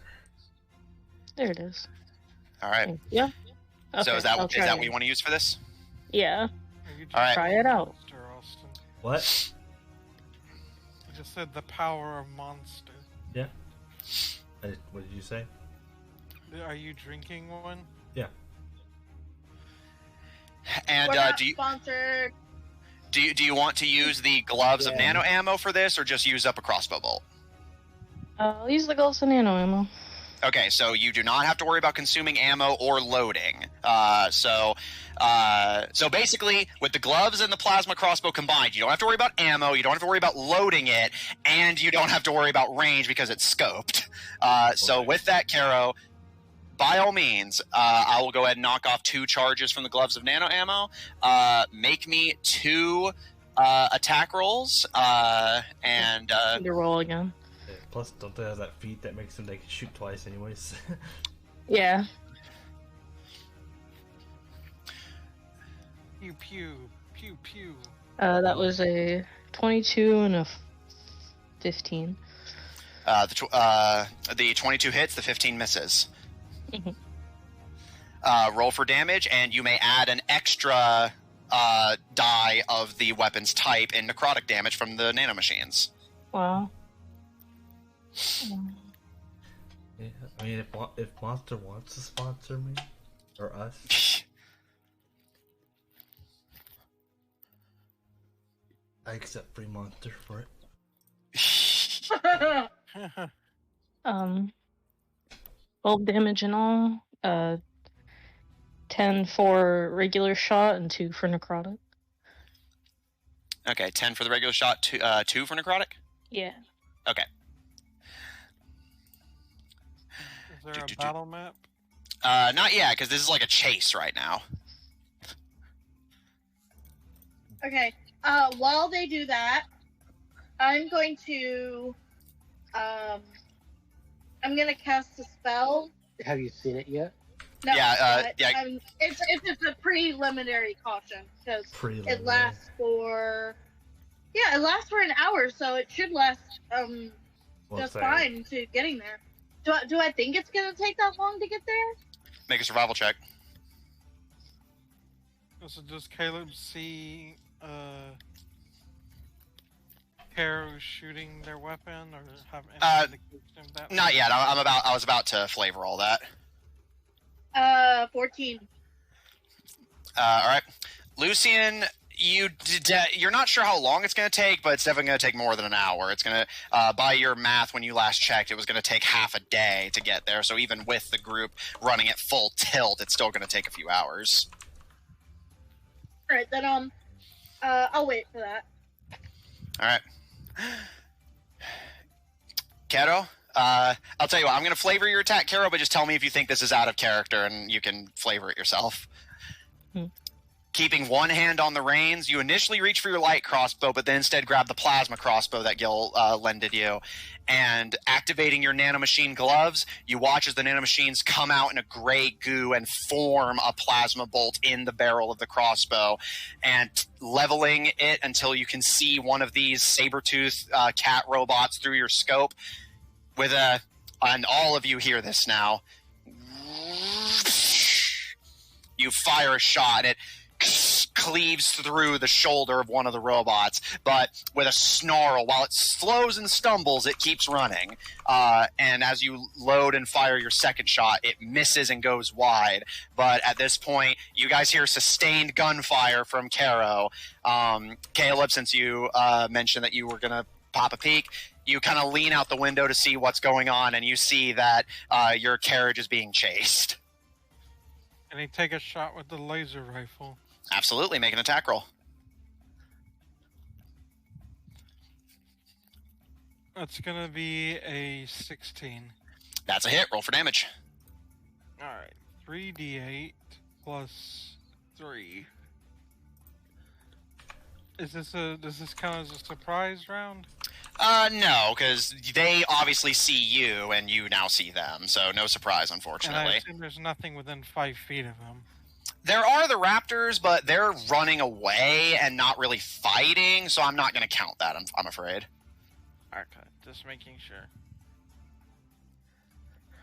Well, that's disappointing. And Gil's going to use his suppressor pistol as well. All right. Bear in mind, your suppressor will have disadvantage at this range. It's you got a lot in between you and them and a lot of distance. How far away are they? By my math, let me...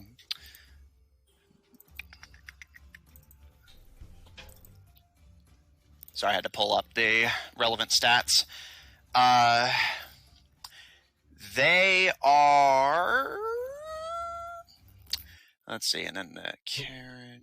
They're about 100 feet from you. So then he's going to hold his fire until they're within about 30 feet range. Okay. Well, they were just inside the range that Caleb wouldn't have disadvantage. Mm-hmm. That's why I didn't mention it for you. So, Caleb, what's the damage? It's going to be 16 damage. Okay, nice. 16 damage. All right, Lucian, as you see Caleb lean out the window and basically like leaning out the window like Grand Theft Auto, starts firing his laser pistol at the pursuing feline robots. Peering your head outside, you too make out the constructs that are hounding down, if you will, the carriage. How far away did you say they are?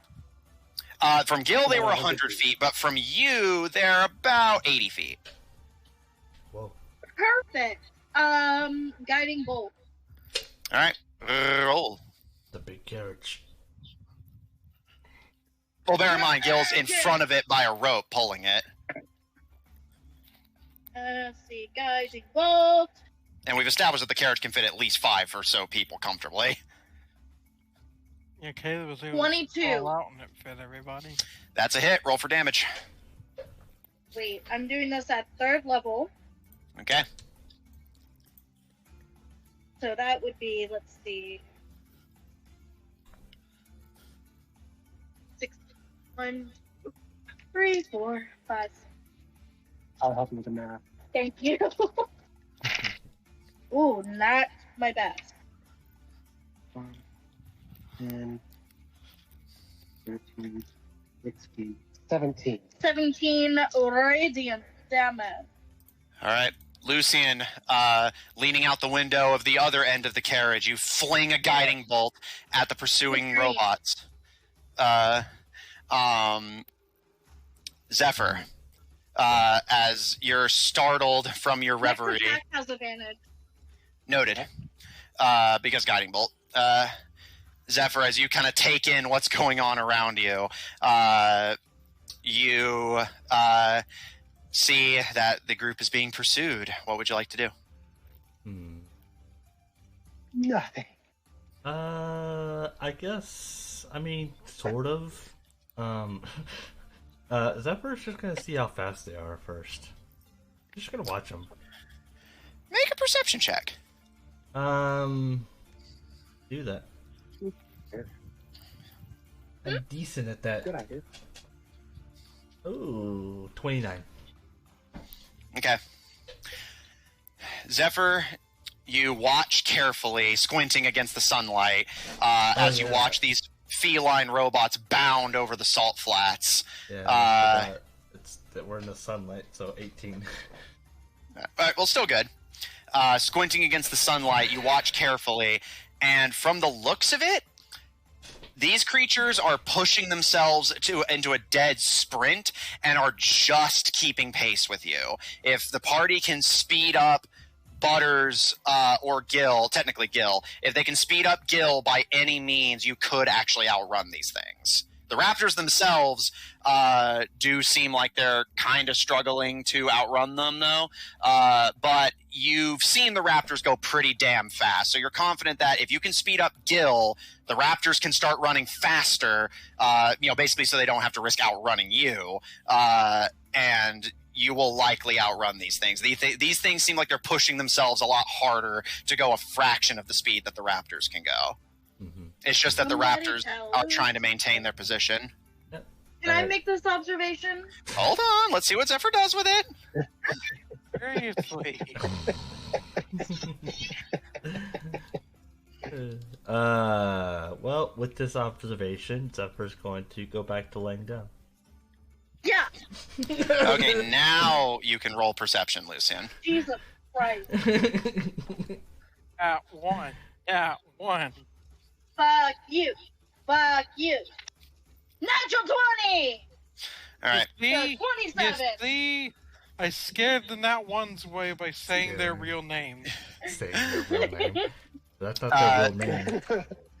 Nat Lucian, as you watch the gleaming robot you've left in the wake of your guiding bolt, yes, you do observe that if you can speed up Gil, because Butters is capable of going very fast, if you can speed up Gil, you and the raptors can outrun these I'm things. on it. I'm on it. I'm gonna scramble up there and try to see if I can't get close to him.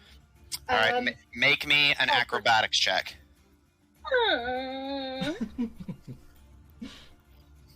Give yourself guidance. I can do that. One. Oh shit, that just kind of went crazy. Yeah, that was caught. It was cocked. I'm gonna have to roll it again. Not That's bad. not bad. better. So plus 4 is Uh-oh. 16. Plus another 4 because you gave yourself guidance. Yeah. Well, I didn't roll a d4. I know. Yeah. That's what I'm saying. Roll a d4. 17. Okay.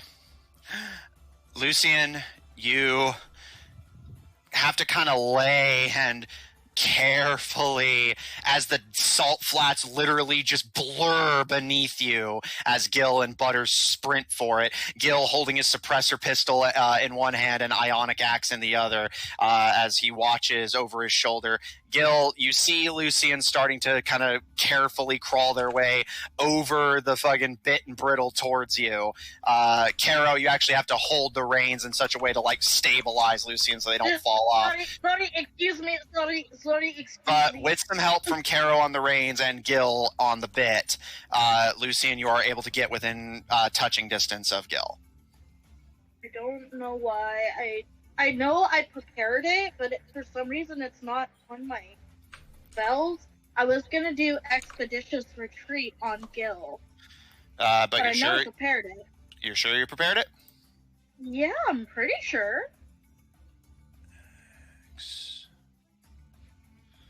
I don't understand what's happening. Well, I'll take Maybe your word. copied it? But okay. Oh, there it is. So what does it do? Basically makes you faster. Yeah. Or no, you can use a bonus action, right? As a bonus action on each of your turns, you can take the dash action. Yep. There it is. Now, I was looking however, right at it. Lucian, I do feel like I should point out you cast that on yourself. You can't cast that on someone else. I feel like I would know that. For nothing. I feel like I would know that. Lucian would know that, I feel like. Is there any way I could try to speed myself up on my own? Best I can do is either guidance you or just give me guidance and get back to safety. Guidance. All right. Well, actually, I'm gonna bless you. All right. Lucian giving the most intense cast of bless in your life as you cling for dear life to the bitten brittle. Since I'm holding on to my dear darling Butters, I'm also gonna give Butters a bless since it says creatures. Okay, I'll allow that. Yeah, okay, cool. And then I'm gonna give Caro my third one. All right. All of you come under the effects of bless. Let me actually pull that up real quick. Yeah, basically, it's like guidance, but it lasts longer. All right. So for Caro and Gil's reference, whenever you make an attack roll or saving throw, you can roll a d4 and add that to your attack roll or saving throw. It's for the next minute. Gil, if you want to try and push yourself harder, roll me an athletics check. Can he add the D4 to that? No, this is an ability check, not a saving throw or attack roll. Yeah. They're useless. Lucian did all that for nothing. Our spellcasters have got to start reading their spells before they cast them. I did. It's just like I honestly didn't Amanda didn't comprehend it, but I'm pretty sure that Lucian would. Well, unfortunately for Lucian, Amanda controls the character, so they still cast the spell. Unfortunately for Lucian, Amanda is kind of dumb. So they obviously didn't. So that being said, all right, Gil, pushing yourself harder and harder, you catch your breath against the thankfully not overwhelmingly hot desert air, and start breaking out into a sprint. You're not able to outpace Butters, but you can at least try and match them. And all of you see that you begin to leave the mechanical felines behind, and the raptors break out into a faster run and let out what initially are warning calls, but then eventually turn into not quite laughter, but just barks of something akin to relief, as much as velociraptors can feel that. As you begin to... Lowered their heads and just started running. Yeah, basically. However, Caleb, there's a small, from the sheath of your scimitar. Oh, shit. Hello? This is Caleb. Please leave a message in the tone. Caleb, you initially glance to the hilt of your blade, which continues to shake in its scabbard, and you turn your attention skyward. Mm-hmm. Zephyr, the sun that spins oh so rudely interfering with your vision is finally shaded, and all of you hear... Oh no. As the dragon beast has returned. All of you can see it now, clear as day in the sunlight. Canvas wings as black as tar. A skeletal draconic body holding the whole construct together. Gleaming red eyes peering down at all of you over a mass of swords making up its mouth. Does it seem like it's being piloted? Make a perception check. Does Caleb get a reaction shot at it? You don't get a reaction shot, however, it did not surprise you as it was hoping to. So it basically, it doesn't get a free attack on you, but you don't get free attacks on it either. Ooh. Yeah. However, you can shoot at it if you like. I will shoot at 23. All right. it. Can you say that it's quite surprised that I'm not surprised?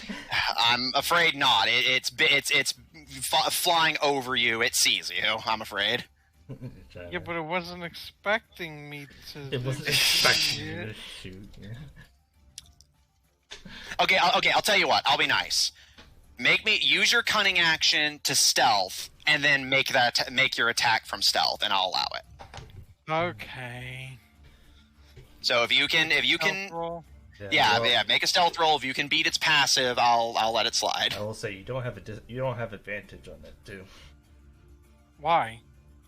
because you don't have advantage on hiding. I have Oh, wait, advantage on he's- stealth rolls. Not all stealth rolls. He should have an advantage because he is in full cover because he's a covered carriage. And he's hiding inside of it.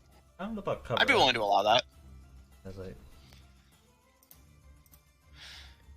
All right. So go ahead and roll stealth, Caleb. Do I have advantage? Yeah, I'll say even if your ability may not apply, which Austin text me the explanation for that just in case. But given that yes, you are in cover, shielded from above, I will give you advantage on this because the dragon knows you're in there, but doesn't know exactly where. So I'll throw you a bone. I did. So that'll be. Well, you're too far away. You're gonna have to crawl back if you want to guidance him. No, I'm not moving. All right. In that case, That's Caleb. gotta be a 25. All right, that's good enough. Now roll to hit. It is now surprised. Let me double check my stuff real quick.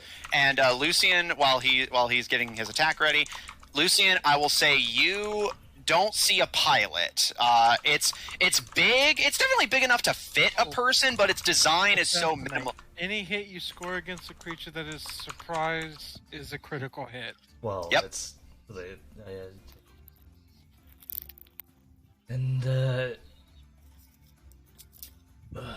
Checking my other stuff. So you were saying? Oh, yeah, but yeah, it's like it's certainly big enough to fit a person, but its design is so minimalistic. It's literally, basically, imagine a metal dragon skeleton with like sailcloth for its wings and then swords for its mouth. That's basically all this is. So while it definitely could fit a pilot, you don't see where one could be that you wouldn't see it. The sneak yeah, your I sneak could have attack would sworn apply. sneak attack applies to critical hits, right? It does. Okay. I couldn't see it in the description, but I could have sworn it was like that. I mean, I don't think it says it in the description, but Oh, okay. For context, by the way, Austin just sent me the explanation of the whole, like, you not having advantage in that specific scenario is because the advantage is coming from your boots of elven kind, which only give you advantage on stealth checks that specifically rely on moving silently. So basically, the boots don't help you in this scenario. Okay.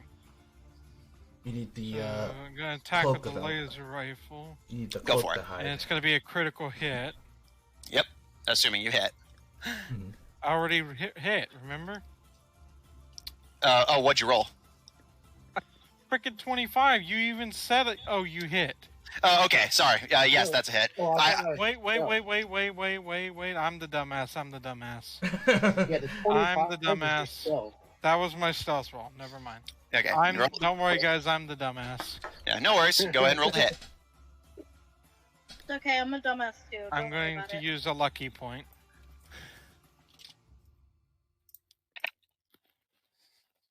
I'm going to use inspiration. Okay. I'm going to use a lucky point. Oh my god! I'm like rolling badly. Alright. That's my lucky points for the day. Yeah, Good lord. Right before a big battle. Okay, I finally rolled a 21. That is a hit. Roll for damage. And of course, I'm this not is a even crit. shitting you. I rolled a 4, a 2, a 1, a 5, and then finally an 18 flat. And then that's going to be close to 21. Yeah, that's a hit. Roll for damage. I've been there, man. I've been rolling nothing but 2s all night. Okay. My first. Okay, so. Do I double it, then add modifier? Double it, then add modifier, yes. Modifiers are bites. And then sneak attack is doubled as well, right? Yes. But make rogues so scary. Yeah, especially assassins. My damage roll made up for it. So, should I add the sneak attack, then double that, then add modifier? Yeah, if you want to make it easier on you. Okay. Then it's gonna be 4d6. My sneak attack roll is back to being shit. Mm-hmm. Oh my fucking god, 2 1s in a row! Oof. Bad luck tonight. Yeah. Only if it was a two-handed weapon, you had that two-handed feature, or like. We need to fighter. pray to the dice god. Double that, and then add that. That's gonna be. Oh my god. You know what? No, I take it back. We've had good luck today. That is going to be 69 damage. Hey, nice! Nice! Yay. We have had good luck today, because 16. Hey. Alright. Other Right than after using Valentine's Day, all of my too. lucky charges in the very first encounter of the day. Yeah. Because the dice just would not give me a good roll. Alright. Caleb, as your scimitar alerts you to the presence of the dragon before anyone else even notices it yet, besides Zephyr blocking his son. Zephyr, you see over your shoulder your brother cock the laser rifle, and you have to actually kind of duck down so that you don't risk getting caught in the crossfire. As Caleb, you spend a while lining up your shot. While the cart's not bumpy, it and the dragon are constantly moving. So you take a while to line up your shot. You feel the wind. You kind of gauge the dragon's speed. A very good way of flavoring using inspiration and 3 lucky points. Yep. Tasting the wind, getting a feel for trajectory, and you fire this laser rifle a few times, so you have a decent idea of how long it takes to cross distances and hit its target. Finally, leveling your rifle, you lead the shot for about a minute before, and you all watch as Luck, he's just like, he keeps aiming it for a while, and he's like, fuck it. you all watch as a beam of light from Caleb's rifle pierces the sky and cuts clean through the wing of the creature. Nice. And one of its wings falls limp as it starts flapping wildly and letting out a as its pace drastically slows as it slowly crashes to earth. Survived that? It survived it, but you crippled its speed so it can't keep up with you. You're surprised? Yeah, these are some late games enemies. Late game? What the fuck? We're not even halfway. You're almost halfway. You're level 8.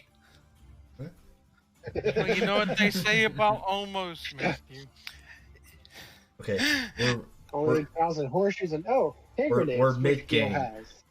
Here's the thing: we're mid game. So now imagine what late game could be. And my point is, like, yeah, basically you're not going to take shit down in one shot most of the time. I think this hurts my character archetype of being an assassin. Well, bear in mind, you're an assassin. You're made to kill, like, politicians and shit, not monsters and robots. And you do Also- you do a lot of damage. Yeah, I was going to say, in fairness, you did, quite a bit of damage to it and literally crippled it and prevented it from catching you. I was just shocked it survived that. It's like, damn, Caleb would have overkilled himself. Well, yeah, you're a player character. You're meant to be weaker than the monsters. That don't seem fair. There's 7 of you! There's 7 of you and 1 dragon! I mean, they could have just been, 7. 7 dragons.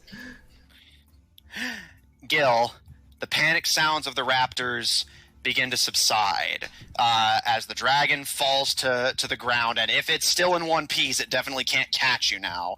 And you've long outrun the strange robotic felines, and things seem to have calmed for a moment. How many hours do you have till we get to the place? Assuming Yeah, you maintain. What's up? I was gonna say, how close are we to the airship? At this point, so let's see, you're going at a dead sprint now. So assuming you maintain that pace the whole time, let's see. So it'll take you about. I'll cut that in half. It's going to take you at this point, about 5 hours. I'm gonna take a Even long if rest. I skim the 2 long hours rest. that you're usually given, I wouldn't be able to long rest. I can. Yeah, like elves have 4 hours left. Lucian. Like, I'm gonna take a nap. Hey, Caleb's gonna be like, do you think you could slow down by like an hour or two? Gil? You literally just woke up. Yes, and I'm already tired. You're already tired. I fired one. I fired that. Okay, wait a minute. That bullet Are took you? a lot out of Are me. you okay? Are you okay? Do you have cancer? Why are you always tired? You have cancer. That's not what I'm trying to say. There's Are one you- thing we need to Are know you about- feeling okay? Like your emotion? Are you feeling like okay? You have been tired a lot. Are you Caleb okay, is Caleb? just like, Caleb is just like, look, this is just a thing that happens. Insight. Caleb, are you lying? I mean, to Caleb's understanding of biology, he's not. Alright. Lucian, insight check? For the sake of things, I'm trying to figure out if he's depressed. Yeah, which from the sounds of it, he's not. So go ahead and roll insight. As far as he knows. Ooh. Yeah, Caleb's always been told that it's just kind of a thing that young people. Yeah. sleep a lot. 19. Caleb. If there is anything wrong with Caleb himself seems unaware of it. Does he seem like he has anything wrong with I'd him? like to just make sure that I am fully ready. Do I need And- to make a medicine check? I mean, you can. Cool. I'll do that. Go for it. Caleb is afflicted with laziness. Tiredness. 22. Caleb doesn't seem sick, but yeah, you are starting to come to the conclusion that maybe just laziness runs in the Tabedra family blood. Yeah, that check. Related by blood, though. Yeah, and No, it checked. yeah, that scans. All right, Gil, do you? It wouldn't be by blood; it'd be by like behavior. Gil, do you accede to Caleb's request to slow down a bit? How does the city look? On fire. Oh no. Like Like it's based going on to his collapse. military expertise, How long will it last? based on his study of siege tech, of siege history, Siege history how does it look? of an unknown battleship. Yeah, make me an intelligence check at disadvantage. Because bear in mind, this is a completely unprecedented form of warfare. Also, like, 'cause Also, I think you you said like yourself. with the long rest, it's technically like a 2-hour period of just. Yeah, there's a 2-hour period of just actually resting, like mentally, and then 6 hours of 6 sleep. hours of sleep. Could one theoretically shave that 2 hours off and just take Well- the 6 hours of straight sleep? Okay, Austin, check my ruling on this, but I'd be willing to rule it as long as you don't, like, basically, I won't let you do things like change spells or attune to shit, but I will let you just get the healing benefits.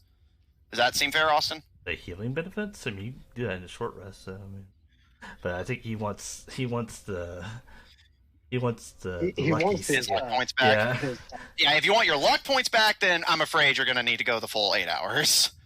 Like a short rest, you could just do that healing anyways. Use your hit dice. I got a 13. Okay? Again, this is a completely unprecedented form of warfare, but, I mean, the Sundragons have beaten the Geograns in war before, so they seem like they're holding out decently enough. Besides, you don't want to wear yourself out, Gil. So you said it would take us about 4 hours to get there. It'll take you 5 at your current pace, but about at this point, about 8 or so, if you slow down to just like a brisk run. We'll get there on nightfall, right? Oh, no, not even by nightfall. You'd get there by just afternoon. Oh, dang. Then yes, he is willing to slow down, All right. so he doesn't kill himself trying to get there. All right. Now the immediate danger is not present. All right. Lucian, make me an acrobatics check with advantage to try and get back to the carriage. Advantage, you said? Yeah, because Gil's slowing down, so. And technically it says rest. Not great. That's a 9. It's not my greatest. 9. Well, what's your plus? 4. So 13. She got a 13. Okay. So technically it says rest, so does that mean it technically isn't necessarily sleeping, it's just resting? Well, you're looking at Lucky, right? Yeah. Technically it says... Technically the game describes it as a long rest, so that... Yeah, it has to be a long rest. So basically what I'm saying is a long rest could be flavored as just simply resting for that period of time, though. Yeah, technically. It's admittedly a little iffy, but in theory, yes. Basically, they could sort of... Because, yeah, he's... Like, he just woke up, so it is a little bit weird for him to be able to just sleep again. Oh, yeah, technically speaking, mechanically... I'm being nice here, because, like you said, long rest can technically not be inherently sleep-based, but mechanically, you're actually not supposed to be able to do multiple long rests back-to-back like that, specifically for this reason. Look, those dice were kind of unfair. I mean, it's Lucky. What do you want from me? He's letting you do it. Yeah, I'm just pointing out that, like, interestingly, by the rules, you normally can't. I'm just being nice because, yes, I'm willing to flavor long rest as not inherently being based on sleep. Also, to everyone at home, I would just like to point out real quick that right there should be the biggest demonstration of why Lucky is not an overpowered feat. That being said... I didn't pick it because I thought it was overpowered. I picked it because I thought it was fitting. Oh, no, I know. Because I have a bone to pick with... Caleb had gotten lucky a lot. Mm-hmm. Anyway. Gil, you slow down... I feel like the horse can do it on its own by this point. Oh, easily. The horse is So, faster than you. without breaking stride, he's going to catch a hold of the carriage and jump onto the roof with Zephyr. All right, and I'll say, as you start unhitching yourself, you see Lucian starting to crawl her way back, but without you stabilizing that part of the brittle, Lucian almost falls off, but you manage to catch her before she goes tumbling into the salt, and hoist her back to the carriage safely. And then she'd be, motherfucker. Yes. Then she would be very salty. Salty. Yeah. And Gil, as you... Fault me like that. Gil, as you deposit Lucian back into the carriage, you climb your way up onto the roof with Zephyr, and For all of her injuries, she'd get salt rubbed in the wounds. Caleb, not necessarily tired, but just needing a second to mentally compose yourself, you just kind of ambiently watch the salt flats go by. You can see the distant shores of the open polar sea, and you take a second to relax. Caro, since you've been quiet, is there anything you'd like to do at this time? The party seems like they're going for essentially a mobile long rest. At least Caleb is. Can the carriage actually hold the raptors? It'll be a squeeze, but yeah, we've established they can fit in there. Just gonna encourage them to get in the carriage. Yeah, which, kind of glancing back nervously, they readily accept and start hopping into the cargo hold one by one. It's okay, they're warm. Can I snuggle with one? Sure. Wait. And while he's up there on the roof, he's going to pick through his bag of candies again. All right, roll me a d100. You're just gonna keep pulling until you die, aren't you? Probably. No, he's looking for something good that might be to help. You got a couple things good. You just One. you aren't doing it in battle. That's the problem. Just say what you rolled. Don't worry. 22. 22. All right. You pull a green and blue candy from the bag, and kind of crunching on it. It has the same kind of sea salt taste, but this one's way saltier. And you start trying to drink from your water skin, but you find yourself coughing. You're actually so dehydrated that you're struggling to drink. Mm-hmm. For the next 3 hours, every time you drink water, you have to make a con save or take 1d4 poison damage. Yeah, I saw that one. Way to go, Gil. Zephyr, you just kind of watch impassively as Gil starts choking and gagging on the candy. Ah, that's salty. Why is it so salty? Ghetto, are you going... What's up? I was like, it's an Irish accent. Yeah. Caro, do you want to continue piloting the carriage, or are you just going to trust Butters to take it from here? I'll continue piloting. All right. Caro, you make your way back up to the front of the carriage once you're sure the raptors are secure. All animals are accounted for. Garrow and the raptors in the cargo hold with Lucian, Ruby on top with Zephyr and Gil. You head back to the front seat with Raccoon and give a on the reins to spur I'm gonna Butters snuggle onwards. with Darrow and one of the raptors. All right. Keto, as the sun continues to beat down on the party's head as it passes over in the sky, several hours pass, and you can see distant flying shapes that you presume might be more of those dragon things. You try to give them as much of a wide berth as you can, and given that these are just open salt flats, you actually can see like several black masses on the horizon that appear to be roving packs of those cat robots.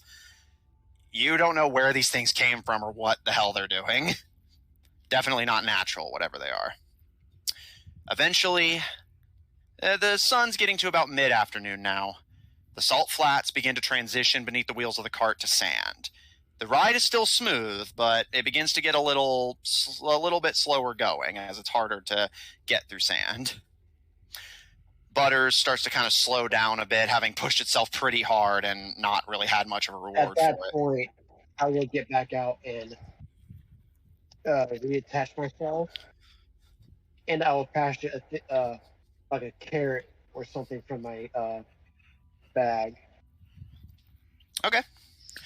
Gil, you kind of run to the front of the cart with your pace, if you can do it if you dash, and feed Butters a carrot, which it greedily noshes down on, and you're going to start hitching yourself back up to the front? Correct. All right. You're gonna push this horse to have a heart attack. Hey, he's working off the calories. Yeah. I did actually read that it's actually bad for horses to lose weight too quickly. Yeah, it is. Kato, Gil, I need both of you to make me a wisdom saving throw. Ooh. Oh. Oof.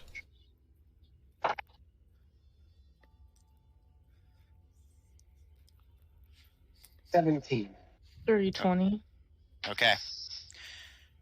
Gil, once you hitch yourself to the cart, you start pulling it along. You have to basically sprint to match fucking Butters' just running pace, but you're able to do it. But as you do so, and Caro, you maintain your grip on the reins. Now that you're out of the salt flats and in the desert, there's starting to be some sloping hills and whatnot. And Caro, you spot something unusual in the sand.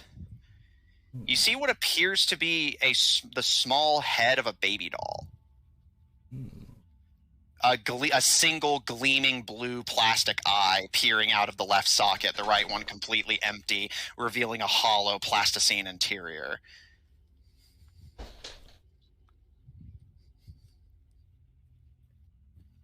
If.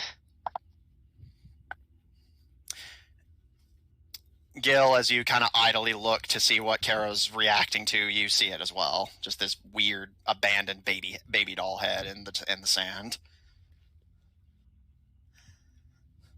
Other than the fact that it's out of place, does anything else seem off about it? Not that you can see, although you do find it very enticing to look at. The eye is very shiny.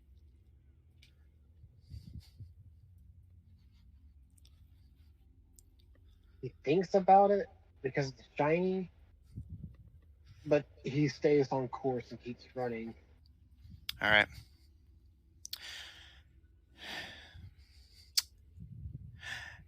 As you all crest a hilltop, you start to see several more baby heads, but other things scattered amongst them, and you think you realize now where these things came from. You're getting close to the city now. At this point, it's only a couple more hours away. So at this point, the city itself is clearly visible, and you're almost in the shadow of the airship itself.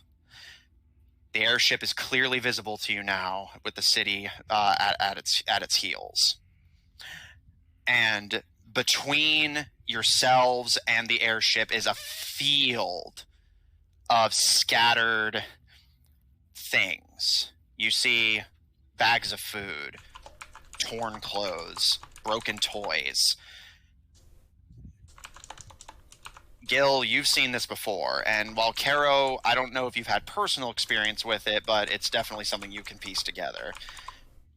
The scattered remnants of those who tried to flee to Capacitas and were likely cut down by these machines patrolling the desert.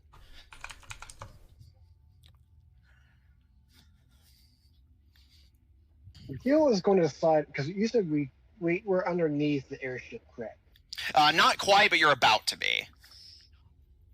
So as soon as we get underneath the airship, Gil's going to call up the others. Is this good enough? Let's go.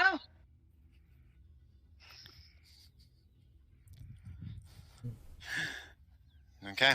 And as soon as he gets underneath, he's going to just like slow down to a dead stop almost. Give the horse some food. And he's pissed. Okay. Do I see anybody familiar? How do you mean? The dead people. Like the dead people. Well, you don't see any bodies. You just see, like, scattered objects and belongings. Okay. Although, Lucian, you see the baby head also. Make me a wisdom save. Ooh. 3. Okay. Well, don't forget to add your modifier. Yep. 10. Okay. Lucian, as you step out of the carriage and Gil says for you to feed Butters, you turn and you see a small plasticine baby doll head not far from the carriage. And it's fascinating. You can't look away from it. Hmm. A little something extra thrown in. Yeah. Can I? How close is it? It is about 20 feet away from you. I'm gonna be like, what is that? And I'm gonna try to walk. Lucian, don't touch it. Leave it alone. It's really cool. I'll It's say, probably a Lucian, trap. Lucian, as you try to say this, you find you can't speak. And as you try to walk towards it, I just kind of wave at him. you find you can't move. Oh, shit. You're stunned, staring at this plasticine head. So, Oh, Do I notice this immediately? Yeah, you I notice see this? Lucian just kind of halfway out the carriage, just staring at it.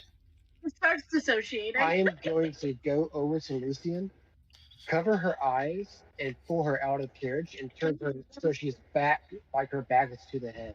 Can I bite him? But you can't move. Oh, fuck. Oh, no, I can't bite him. Yes, by that logic, yes. and just like give her a little slap to the face to knock her out of it. Not to hurt her, just like a light tap on the cheek. All right. Caleb, you're kind of startled out of your restful reverie as the carriage kind of comes to a somewhat abrupt stop, and you can hear Gil barking something at Lucian and then see her get dragged away. What do you do? Well, for one, did he regain anything from that? You did get a short rest, so you can heal if you took damage, but not enough time has passed for a long rest yet.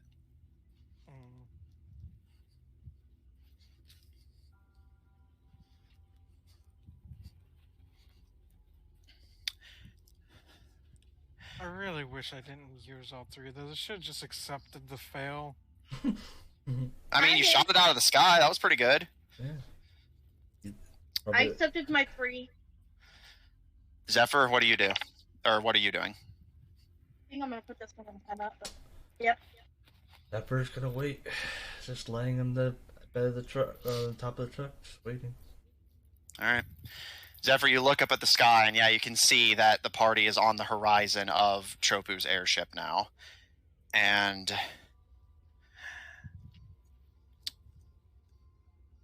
Caleb, as you look down at your laser rifle and contemplate your life choices, Lucian, as Gil pulls you away from the baby doll head, all of you hear a small plasticine voice ring out.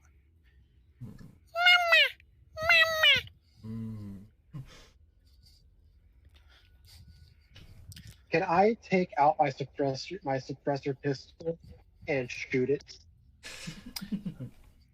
Make an attack roll. Can I do anything? Am I still stunned? You're still stunned. I'll let you know when you can be unstunned. Also, do I see the burning city? No, Gil covered your eyes specifically. Okay, cool. 18. Gil, you pull your suppressor free from its holster and fire. Roll for damage. Oh, pew pew pew. Oh wait, is he covering his eyes or shooting? 11. Both. All right, 11 damage. So you able? Did It's he not like I'm ever having look to at fight it? with her. I just have to use like one hand to cover her eyes, and the other hand to just. And what, Caleb, sorry? Did he have to look at it to shoot it? Yes, but he already rolled for this thing. Okay. Gil, pulling your suppressor free from its holster, you aim and fire, and it shatters, sending porcelain scattering into the sand. And all of you hear, and the head burrows into the sand. Oh, fuck.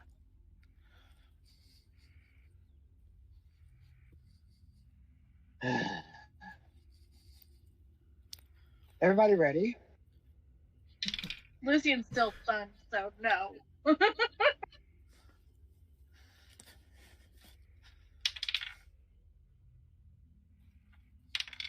All the rolls. I don't like that. I don't like this.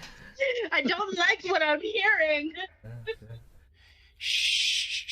Sometimes I wish Matthew would just mute so we can't hear the dice roll, so we don't know Well, what it's That is the sound of an Oh, no. doom and Because you have to bear in mind, sometimes I'm just rolling to fuck with you guys. Yeah, I honestly wouldn't mind getting like a wooden what is it? A thing to hold the dice roll, just a wooden one, just so you can make sure you can hear it. Just like Yeah, fuck it's important. just to fuck with you. It's part of the experience. Oh, God. Okay, But has Lucian seemed to snap out of it yet? not yet. Again, I will say when she is unthinged. One thing. Gil, would you do me a solid and make me 2 con saves? Ooh. I can't even guidance you. I'm just staring into the abyss. You're stunned. Stunn's a pretty nasty effect. It The is. first one's a 24. This is revenge for, like, I have to stun people with my monk. And the other one is a 20. Okay.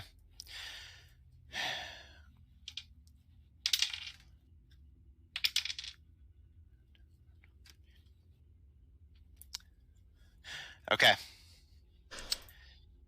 Kato, you see the sand around Gil begin to shift. Caleb, from under the carriage, you can hear a sound. Oh.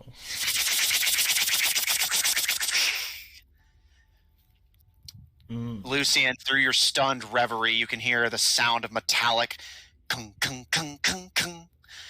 And Zephyr, as all these different noises start to kind of startle you, start to kind of startle you out of your reverie, you kind of peek just in time to see Gil, another baby head, seemingly the one you shot, pops up out of the sand behind your feet.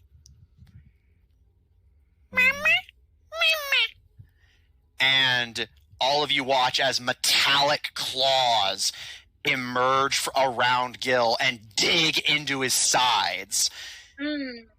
Gil, you take 13 bludgeoning damage, and as these mechanical, what you think to be claws, pierce you, you realize they're actually fangs, as venom starts to drip into you, and you take 7 poison damage as well.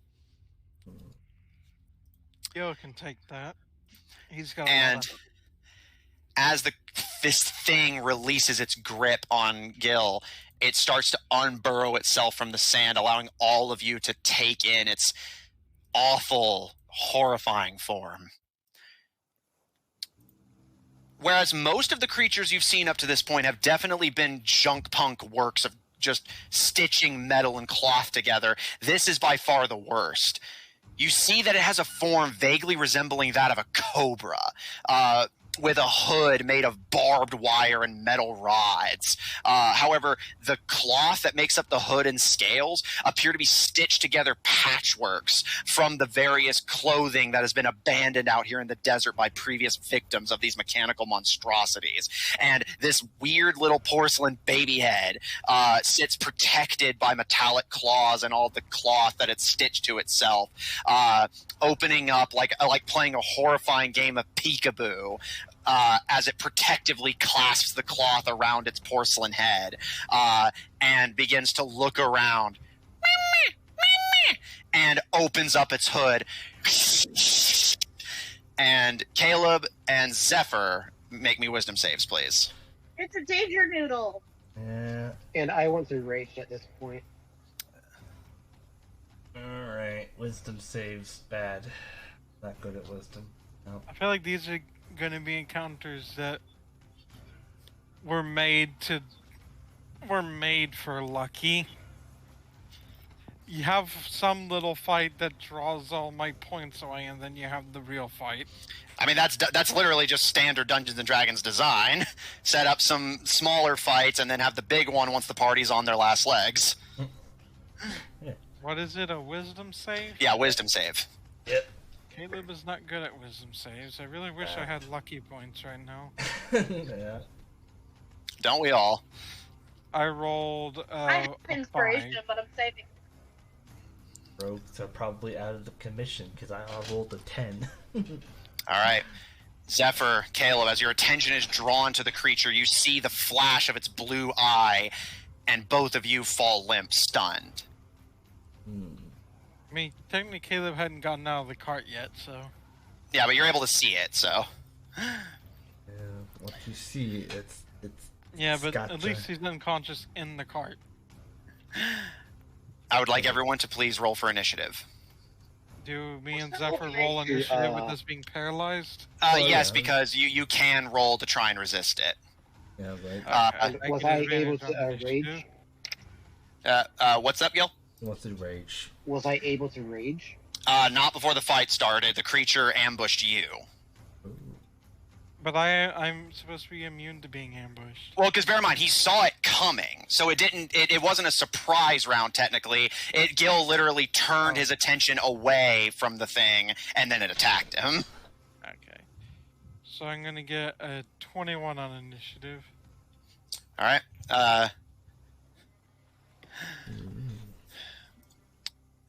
Lamau? Oh. All right. 25 to 20? I got I 22. got 22. Okay. Do. I got a 24. All right, and Caleb, you said you got 21? Yes. All right. 20 to 15? 15 to 10? 12. 10 to 5? 5 to none? Kara, what'd you get? I got 22. I said it earlier. Oh, it didn't come in, sorry. Okay. All right. 1, 2, 3, 4, 5. All right, and the snake bot is going to go then. At one point, I get to go twice. Can't wait for that. All right. Gil, you're up. Lucian, in your grip, is limp to the creature's paralyzing gaze, and you can see your rogues both fall limp in the carriage. You and Caro are the only party members still standing. I'm on the carriage. Mm-hmm. So, is there any way that he can safely lay her down? Yeah, easily. Just kind of lay her down. Although, of course, you understand that may leave her vulnerable to the creature. What about Red and Raccoon? How are they going? They're in the carriage. They haven't joined the fight. So he's going to lay her The down carriage. because he already had one of his ionic axes out. Mm-hmm. He's going to pull out his other ionic axe, and he's going to. Wait, what about Lucian? He put you in the sand. Oh shit. Oh boy. He's going to bonus action rage, and then he's going to pretty much he's going after this thing, and he's aiming for that fucking baby doll head. Okay, so do you want to specifically try and strike that? Yes, like he's going to cut through the fangs if he has to aim to get to that head. Okay, if you want to aim for the head specifically, make those attack rolls with disadvantage, but if you hit anyway, you can try and take out the head. He's just going full berserker mode up in this shit with 2 axes in hand. I mean, yeah. Yeah, it's And do bear in mind that rage was your bonus action, so you can only attack your regular amount of times. So let's see. With rage, that gives him a +2 to his attacks, I believe. I think it's +2 to just a damage, right? Yeah. Just damage. Yeah. Okay, so does a 17 hit? That does hit. Roll for damage. Okay.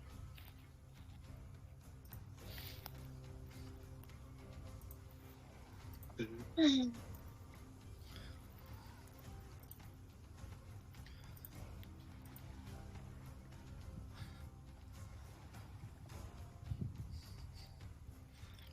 15 damage. Okay. Gil, as you lay Lucian down gently into the sand, face up, you pull free your other ionic axe and just start charging at this mechanical serpent. And as its mechanical things attempt to rapidly close to prevent you from reaching the head, you manage to force the claws back open and slice upward. And it gives one final as its baby doll head is sliced cleanly in two. And you can see the rest of the baby doll it was attached to still hanging on at what is effectively the throat of this creature, as it seems this thing is literally pieced together out of the things left behind by Sundragon refugees, literally turning a child's toy into a weapon of subjugating her kin. Mm-hmm. The creature's eye is destroyed. It can no longer use its hypnotize ability. Yeah, we're still hypnotized for now. Anything else you'd like to do on your turn, Gil? Yeah, with his, because he his attacks for action, so he couldn't use it like an action to just like hold on to this sucker so it like Grapple? it can't buck him off or anything. All right, so you want to grapple it? Yeah. Okay. Grapple contest. Is that an action? Well, It's an attack action, so he's using up his last attack to do this. It Athletics, actually, right? It actually does. Yeah, the creature can use I thought you acrobatics said if it he first. doesn't get his bonus attack. Oh, no. No. He basically, if he didn't rage this turn, he could have attacked 3 times with the Ionic Axe because they're a light weapon and he has 2 of them. So he would use 2-weapon fighting. But because he raged this turn, he can only attack twice. So he attacked once and then used his other attack to grapple. Okay. Yeah. I see. Yeah. All right, so Gil. And that's a 27. Okay. You charge at the creature and start wrestling with its claws that try desperately to shut, even though the head's already destroyed. And it kind of wiggles around frantically for a bit before throwing you into the sand. It has beaten your grapple contest. Wow. And it looms over you like a snake with its head cut off, but fangs still in play. All pretense of innocence gone. To get back up. All right. That the end of your turn, Gil? It is. All right. Lucian, make me a wisdom save. Yeah, you were gonna say that. Your turn. Yeah, not good. 7 plus 9. You are still stunned.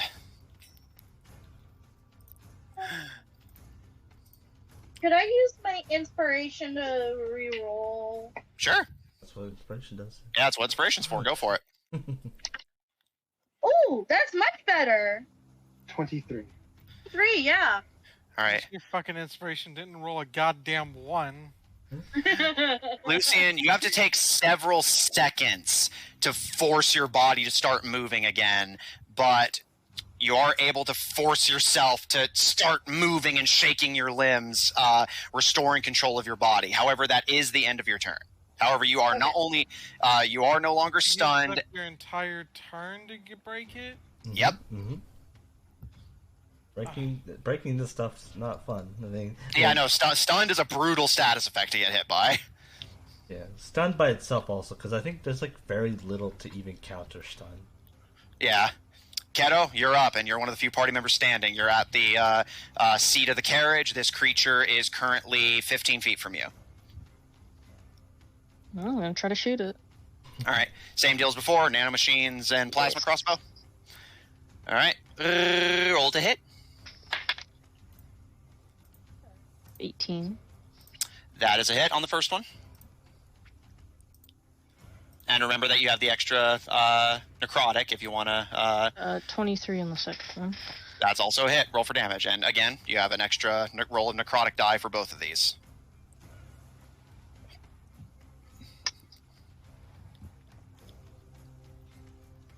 Amanda, you're gonna give people a panic attack. Oh, sorry. What? She's rolling dice like crazy over here. Oh, we can't hear it. I hear it. The first one was 7 damage, 4 damage for regular. So is that 7 and 4? Or is that 7 total? No, that was 7 total for the first one. Okay, yeah, and 4 of that was regular. Okay. Yeah. And then the second hit was 14 damage, 7 for both. Okay. So 14 and 7.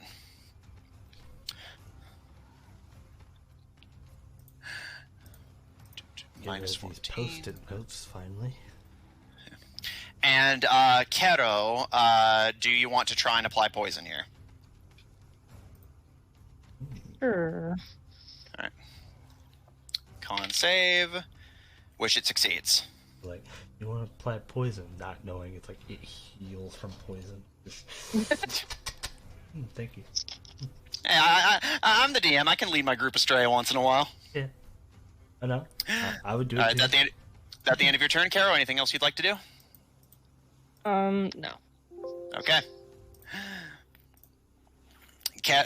Gil, as the machine throws you into the sand, Caro stands tall at the seat and, like an Old West coach gunner, starts firing their plasma crossbow into the beast's hide, shredding and burning all the cloth it passes through.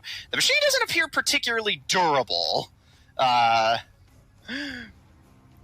Caleb, make me a wisdom save. Alright, let's roll to see if my next turn is gonna be wasted as fucking well.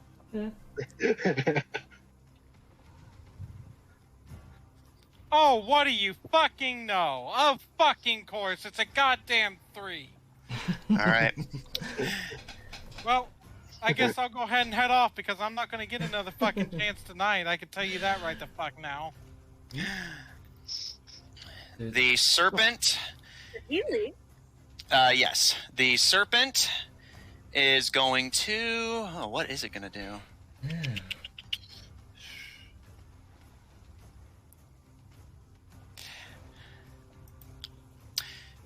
The creature, seeming like it's unable to see, starts kind of wisping at the ground with its swords, and I'll give it disadvantage since it's blinded. Lucian, as you're recovering from your paralysis, you see a mouth of swords loom over you. Shield.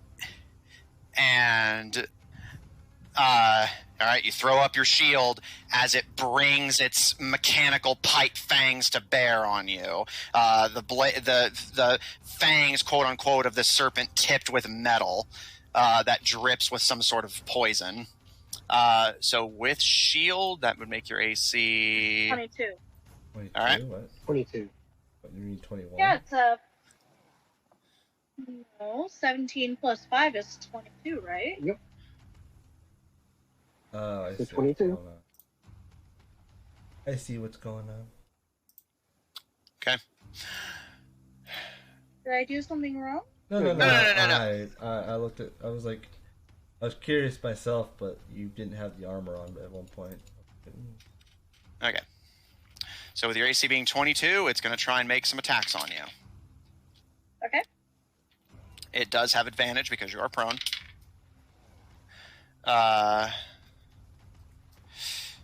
Oh, would that make it a flat roll then, since it's blinded? Yes. So miss, and all right. Lucian, as it slams its head down into the sand to try and pierce you, you manage to duck and roll to the side. It comes in for a sweep. You manage to crawl backwards, and as it comes down for a third strike, you're confident your shield spell can hold it, and I will give you an attack of opportunity if you want. Ooh, cool. I am yelling, Shiva, protect me! And I'm going to reach out, since his head is right there, I'm going to cast Inflict Wound! No, bear in mind, unless you have a feat, you can't do spells as opportunity attacks. Do you I don't have do you have the anything. Warcaster? Do I have anything else? Or the weapon? You have like a dagger or I- anything? Let's see, what do I have? You got a longsword, didn't you? I do, but I don't know if I have it. I don't know if I have it anymore. Oh. No, I don't. Yeah. There's a thing I can do. Yeah. Kick it! Yeah, can I kick it? I mean, you can make an unarmed strike if you want. Yeah. Hell yeah, I'm gonna kick it. Oh wait, you said an opportunity attack, right? Yes. Does this count as a reaction? Yes. You already used a reaction on shield. Oh, yeah, that is very true. Thank you for pointing that out. I was like, Thank you for pointing that out. are you kidding? Listen, you're like, You'd be like, I'm gonna punch you. All right, yeah. So as the creature bears down, it gets its fangs stuck on your shield, and you manage to force it to the ground, and you start trying to like pummel on it, but it's made of metal. You're not punching through metal. You're not Gil. Punching through metal. Did it leave What are my you doing? area? No, things Lucian I was do still for right next to you. myself. Oh. All right. Zephyr, make me a wisdom save. All right. Ooh. Natural 20, 23. Nice. Zephyr, your turn it does end, but you shake off the stunning. Yes. Gil, D&D Beyond. Looking around, Zephyr and Lucian appear like they're back in the fight. Nice. Speaking of, Gil, you're up. Since he's got his rage on, he is now going to use all 3 of his attacks on the construct. All right, roll, and roll.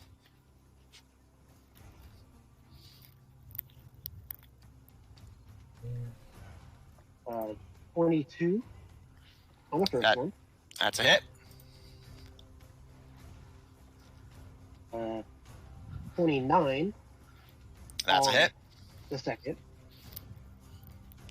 And a 19 on the third. That is also a hit. Roll damage for all 3. Nice.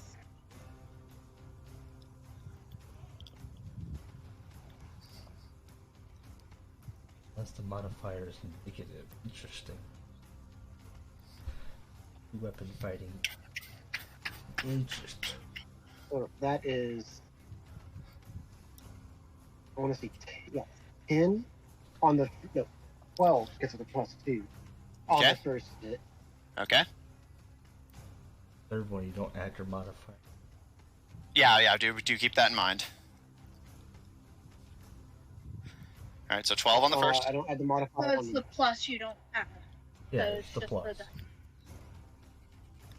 Okay, so then on the second one is the 8.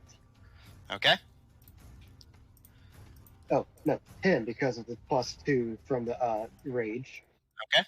So that's 10. Okay. And 9 on the third. Okay. Bam. Gil,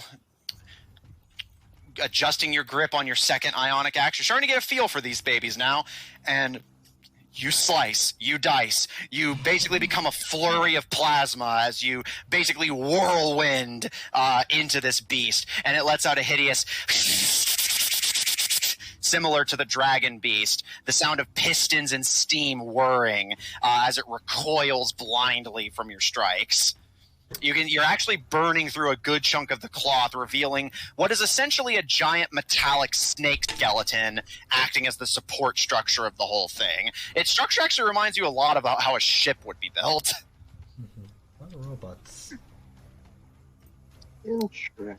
They did say that there was no. Yeah, the brokers told Caro that Troppu had an army that was neither man nor monster.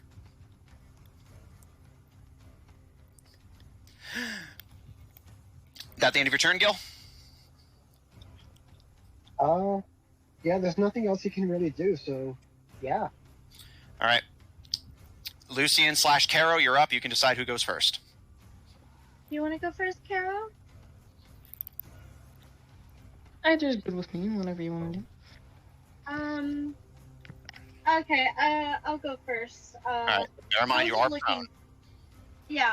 I'll use half my movement to stand up. All right. Lucian scrambling to your feet. The creature appears bloodied. Okay.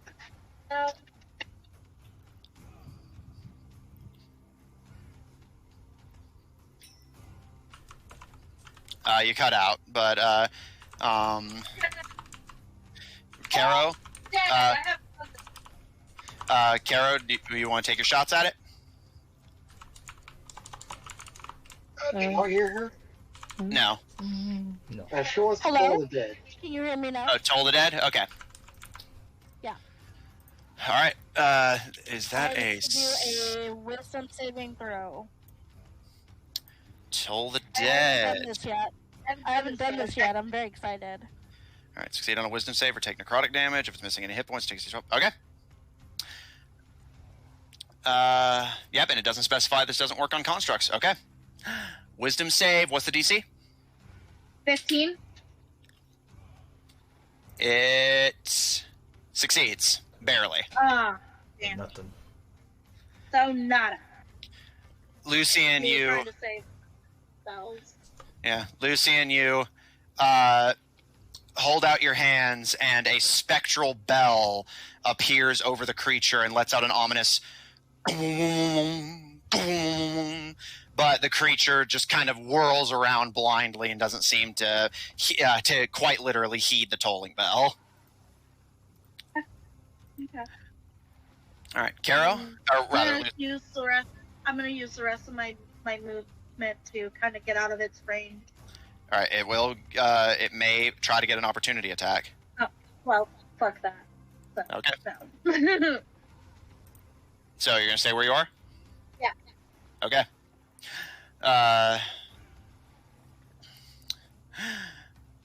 Kato, what would you like to do? Well, we'll continue trying to shoot at it. Okay. And bear in mind, you have your bonus action to control Garrow if you want to get Garrow involved. I do forget about that because You he also forget about wasn't your with spell. us for a little while. Yeah. Yeah. So what would you like? What would you like to do, Kara? One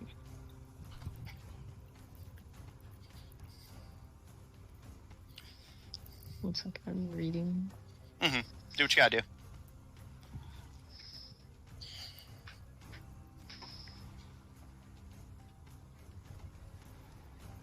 Anyway, I'll attack it straight up. Okay. Roll to hit. Ouch. That was a 12. That's a miss, I'm afraid. Also, did you want to use the nanomachine on that attack? Yes. All right. So I will remind you, because I know this kind of stuff is new for you. You have one more charge on the Gloves of Nano Ammo for this long rest. If you use that last charge, it will work, but then there is a 1 in 20 chance that the nanomachine gloves will break completely. So bear that in mind when you decide if you want to use it again. That being said, that was one of your attacks with the plasma crossbow, using the nanomachines, which again did not consume any ammo as a result.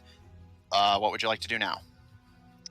I'll try shooting again. I'll use a regular bolt this time.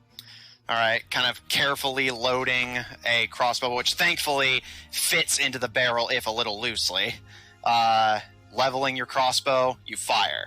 Roll a hit. I got a 16 for the second one. That's a hit. Roll for damage.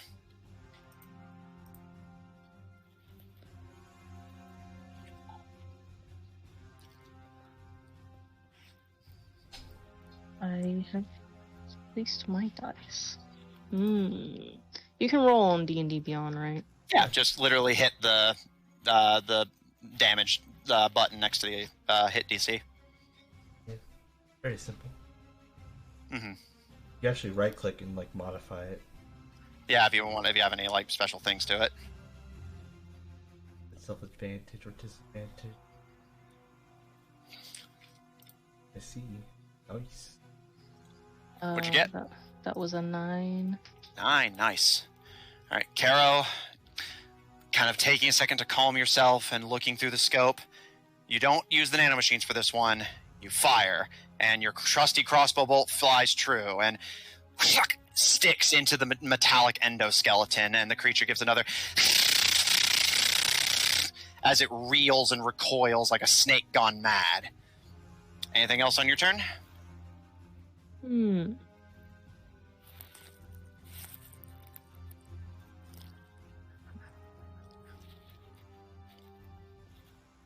Who goes after me? After you is Caleb and then the robot. Well, there's Lucian. Well, Lucian already went. Yeah. She tried to use Toll the Dead, but it didn't work. Oh, yeah. But... And what's that, Kara? I was just saying Lucian went before me. Oh, yeah. What does this help action do? I forget. It gives advantage, right? Yes, the help action. Sorry, it's been a while. You can lend your aid when it gains advantage on the next ability check to perform the task you're helping with, or you can aid it attacking a creature within 5 feet of you. So you have to be within 5 feet of the target in order to take the help action in that way.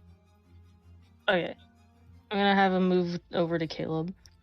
All right, Garrow, you mean, or? Yeah, Caleb. All right, you. For flavor, how do you call for Garrow to like join the battle, basically? I imagine Carol whistles. I can't whistle that well personally, but I got it.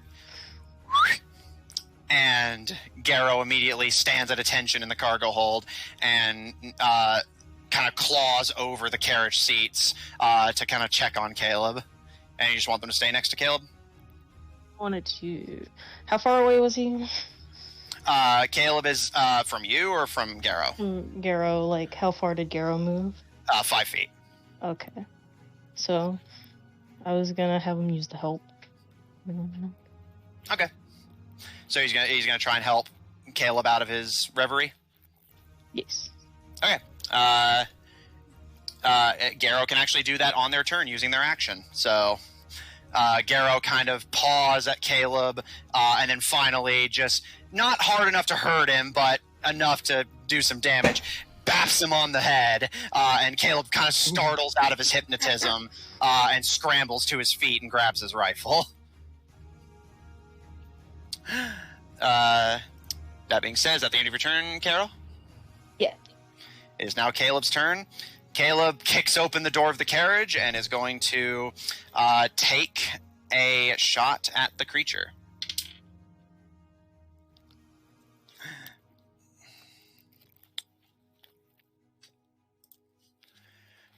Gotta actually pull up Caleb's character sheet for this. Yeah, and he'll get. He should have advantage since I'm next to it. No, that's. I think that just gives him sneak attack. And yeah, look at like that. well, he didn't get advantage. It's only me that gets advantage. Yeah, because pack tactics. Yeah, he has sneak attack. But I'll say bonus action to hide. And all right, it's pretty good. But that is a miss with the laser rifle.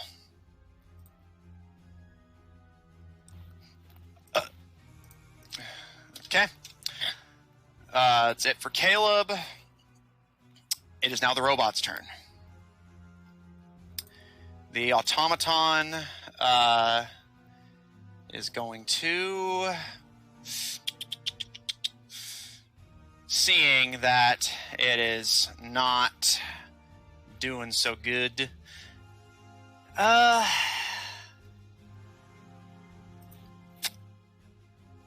it's gonna take swings at Gil and at Lucien, just kind of alternate. One to Gil, They can try. which is a miss. One to Lucien, which hits. One to Gil again. That's cocked, which misses. Lucien, make me a con save. Natural 20. All right. Lucien, you take 7 bludgeoning damage and 3 poison damage. And all of you notice something.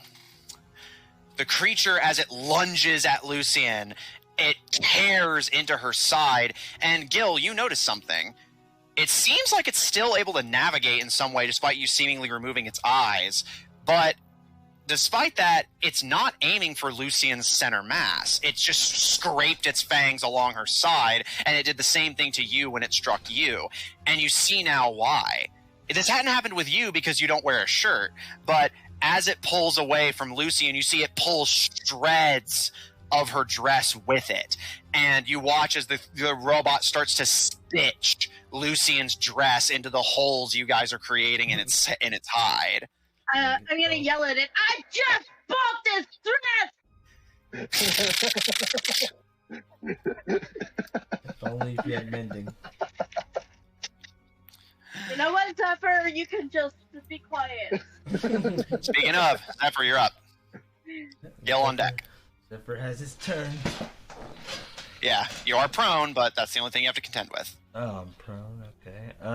Yeah, because you were stunned. So.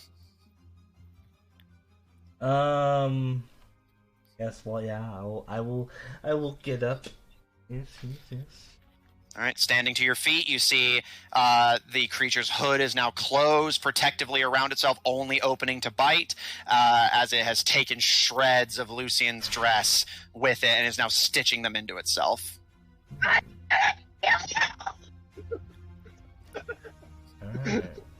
I don't know. Now I'm enjoying this so far. Now.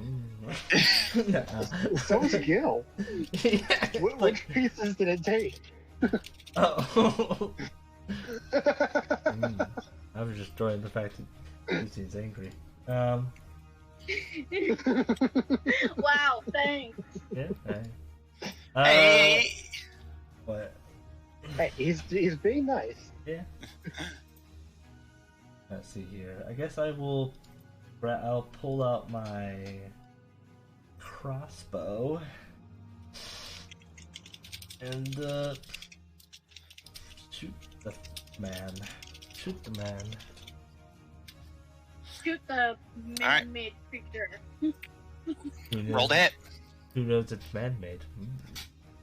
No, dude, I'm just being a goof. I know, maybe it's. And what are you using to shoot at it? What? What are you using to shoot at it? The crossbow, my light crossbow. Okay. Equipped it. Okay, kills next. There are 2 people next to him, so I will roll that with advantage. Okay. Roll. At least her anger's not directed at you, Zephyr.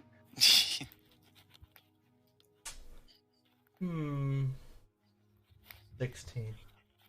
Alright. Zephyr, you pull your crossbow free, level it, and fire. And as the bolt, you see it's about to strike true, but it ricochets off and lands in the sand harmlessly. The creature is immune to non-magical bludgeoning, piercing, and slashing. Much like the Sphinx had been. Okay. Good enough. Good enough. Don't douse it in water. I mean, you don't have I don't know if you could survive much more. Well, you don't have a thing that does that, so you're fine with that anyways. Yeah, his axes are plasma. Axes? I don't know. Tempting. We'll see.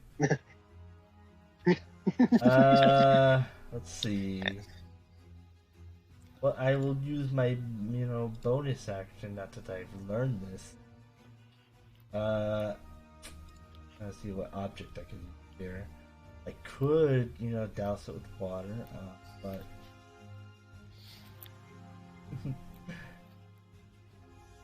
Yeah, I don't think I have anything Stop that would... laughing! It's not funny. Alright. Yeah, That it for you, Zephyr? yeah, that's it. Can't do much. Okay. Top of the round. Gil, you're up. Lucian and Carol on deck. Gil is going to use his 3 attacks.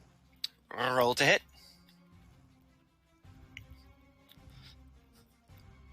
29? No. That's a hit. Let's see. That actually has a... That is a 30, actually. That's a hit. 19 That's a hit. and 17. That's a hit.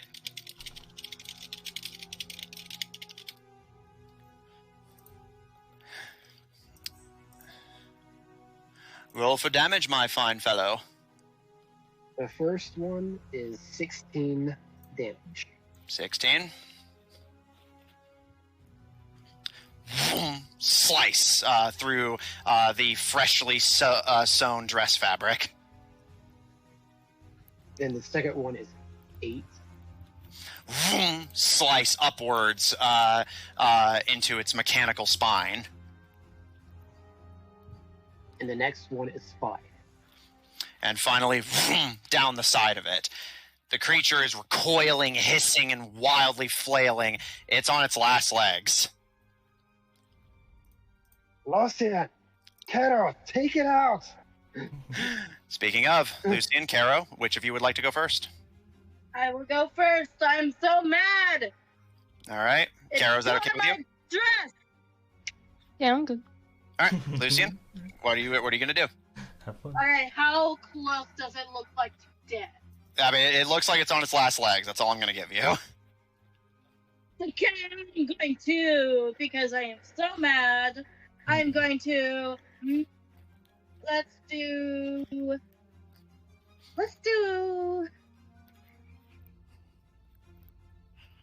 trying to decide between 2 spells. Guiding Bolt at 2nd level. All right, roll to hit. You have disadvantage, right? Yeah, because it's a ranged attack. It's a range, it should be fine. Well, the problem You're is... right. You're right next to it. Yeah, range attacks Oh, at shit! melee. Yeah, it's Alright, instead of that, Lucian would know that, so instead of Guiding Bolt, I will cast Inflict Wound. Okay, I'll allow that. That's an attack roll, I believe, yes? at second level. Okay. Roll to hit. Natural 20. All right, roll damage. Okay, I get 8d10. Wait, no, I need 410.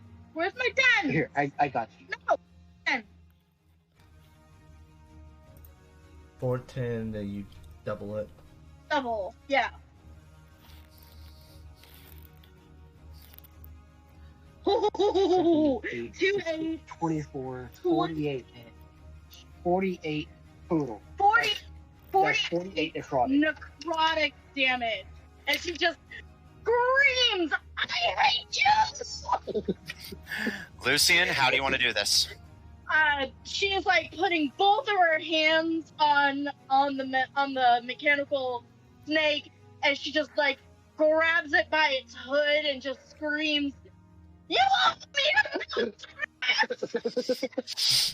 Do not destroy Lucian's dresses. Duly noted. Destroy Lucian's dresses. Oh. Lucian, as you channel your energy through it, the creature freezes for a second and then recoils away from you. Its hood shakes and rattles as it clasps and unclasps like a frantic, panicking umbrella before finally it falls still and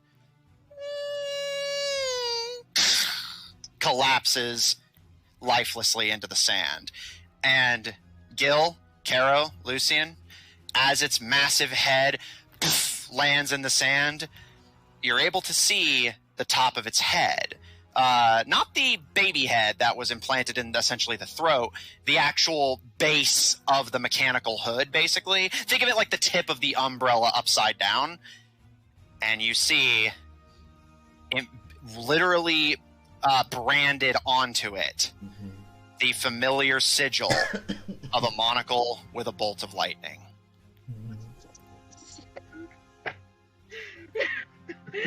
Are you okay? And that is where we're going to end tonight's session. This is real anger. This is real anger, wow. If you want to see my more of my DMing, check out twitch.tv/Graemcrackers, GRAME, for my Friday campaign, The Goldshine Investigations, at 7 o'clock Central Daylight Time, featuring a party of investigators trying to unravel the cultish conspiracy that threatens to plunge their home into war. Check out our website at officiald5hub.info, down for maintenance at the moment, but soon to be resurrected from the grave like a filthy necromancer who just really, really wants a nice dress. Check out our link in chat to join our official D5 Discord server if you want to hang out with us directly and support our episodes posted on Apple Podcasts, Pandora, Google Podcasts, and the iHeart Podcast Network.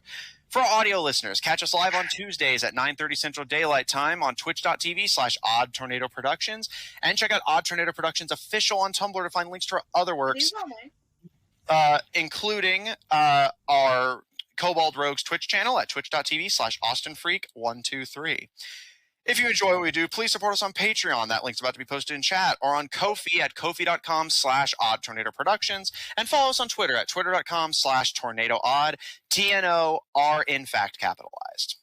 And if you want to see more of this party, plus or minus a few, tune in normally on Mondays at 9:30 Central Daylight Time, although this week it will be on Thursday at 9:30 Central Daylight Time, for our Monday game, Under Locks and Keys, featuring a party of globe-trotting treasure hunters trying to gather the artifacts of the gods to either unlock a valuable treasure or a horrendous curse, competing to it with, among others, a band of technology-worshipping cultists.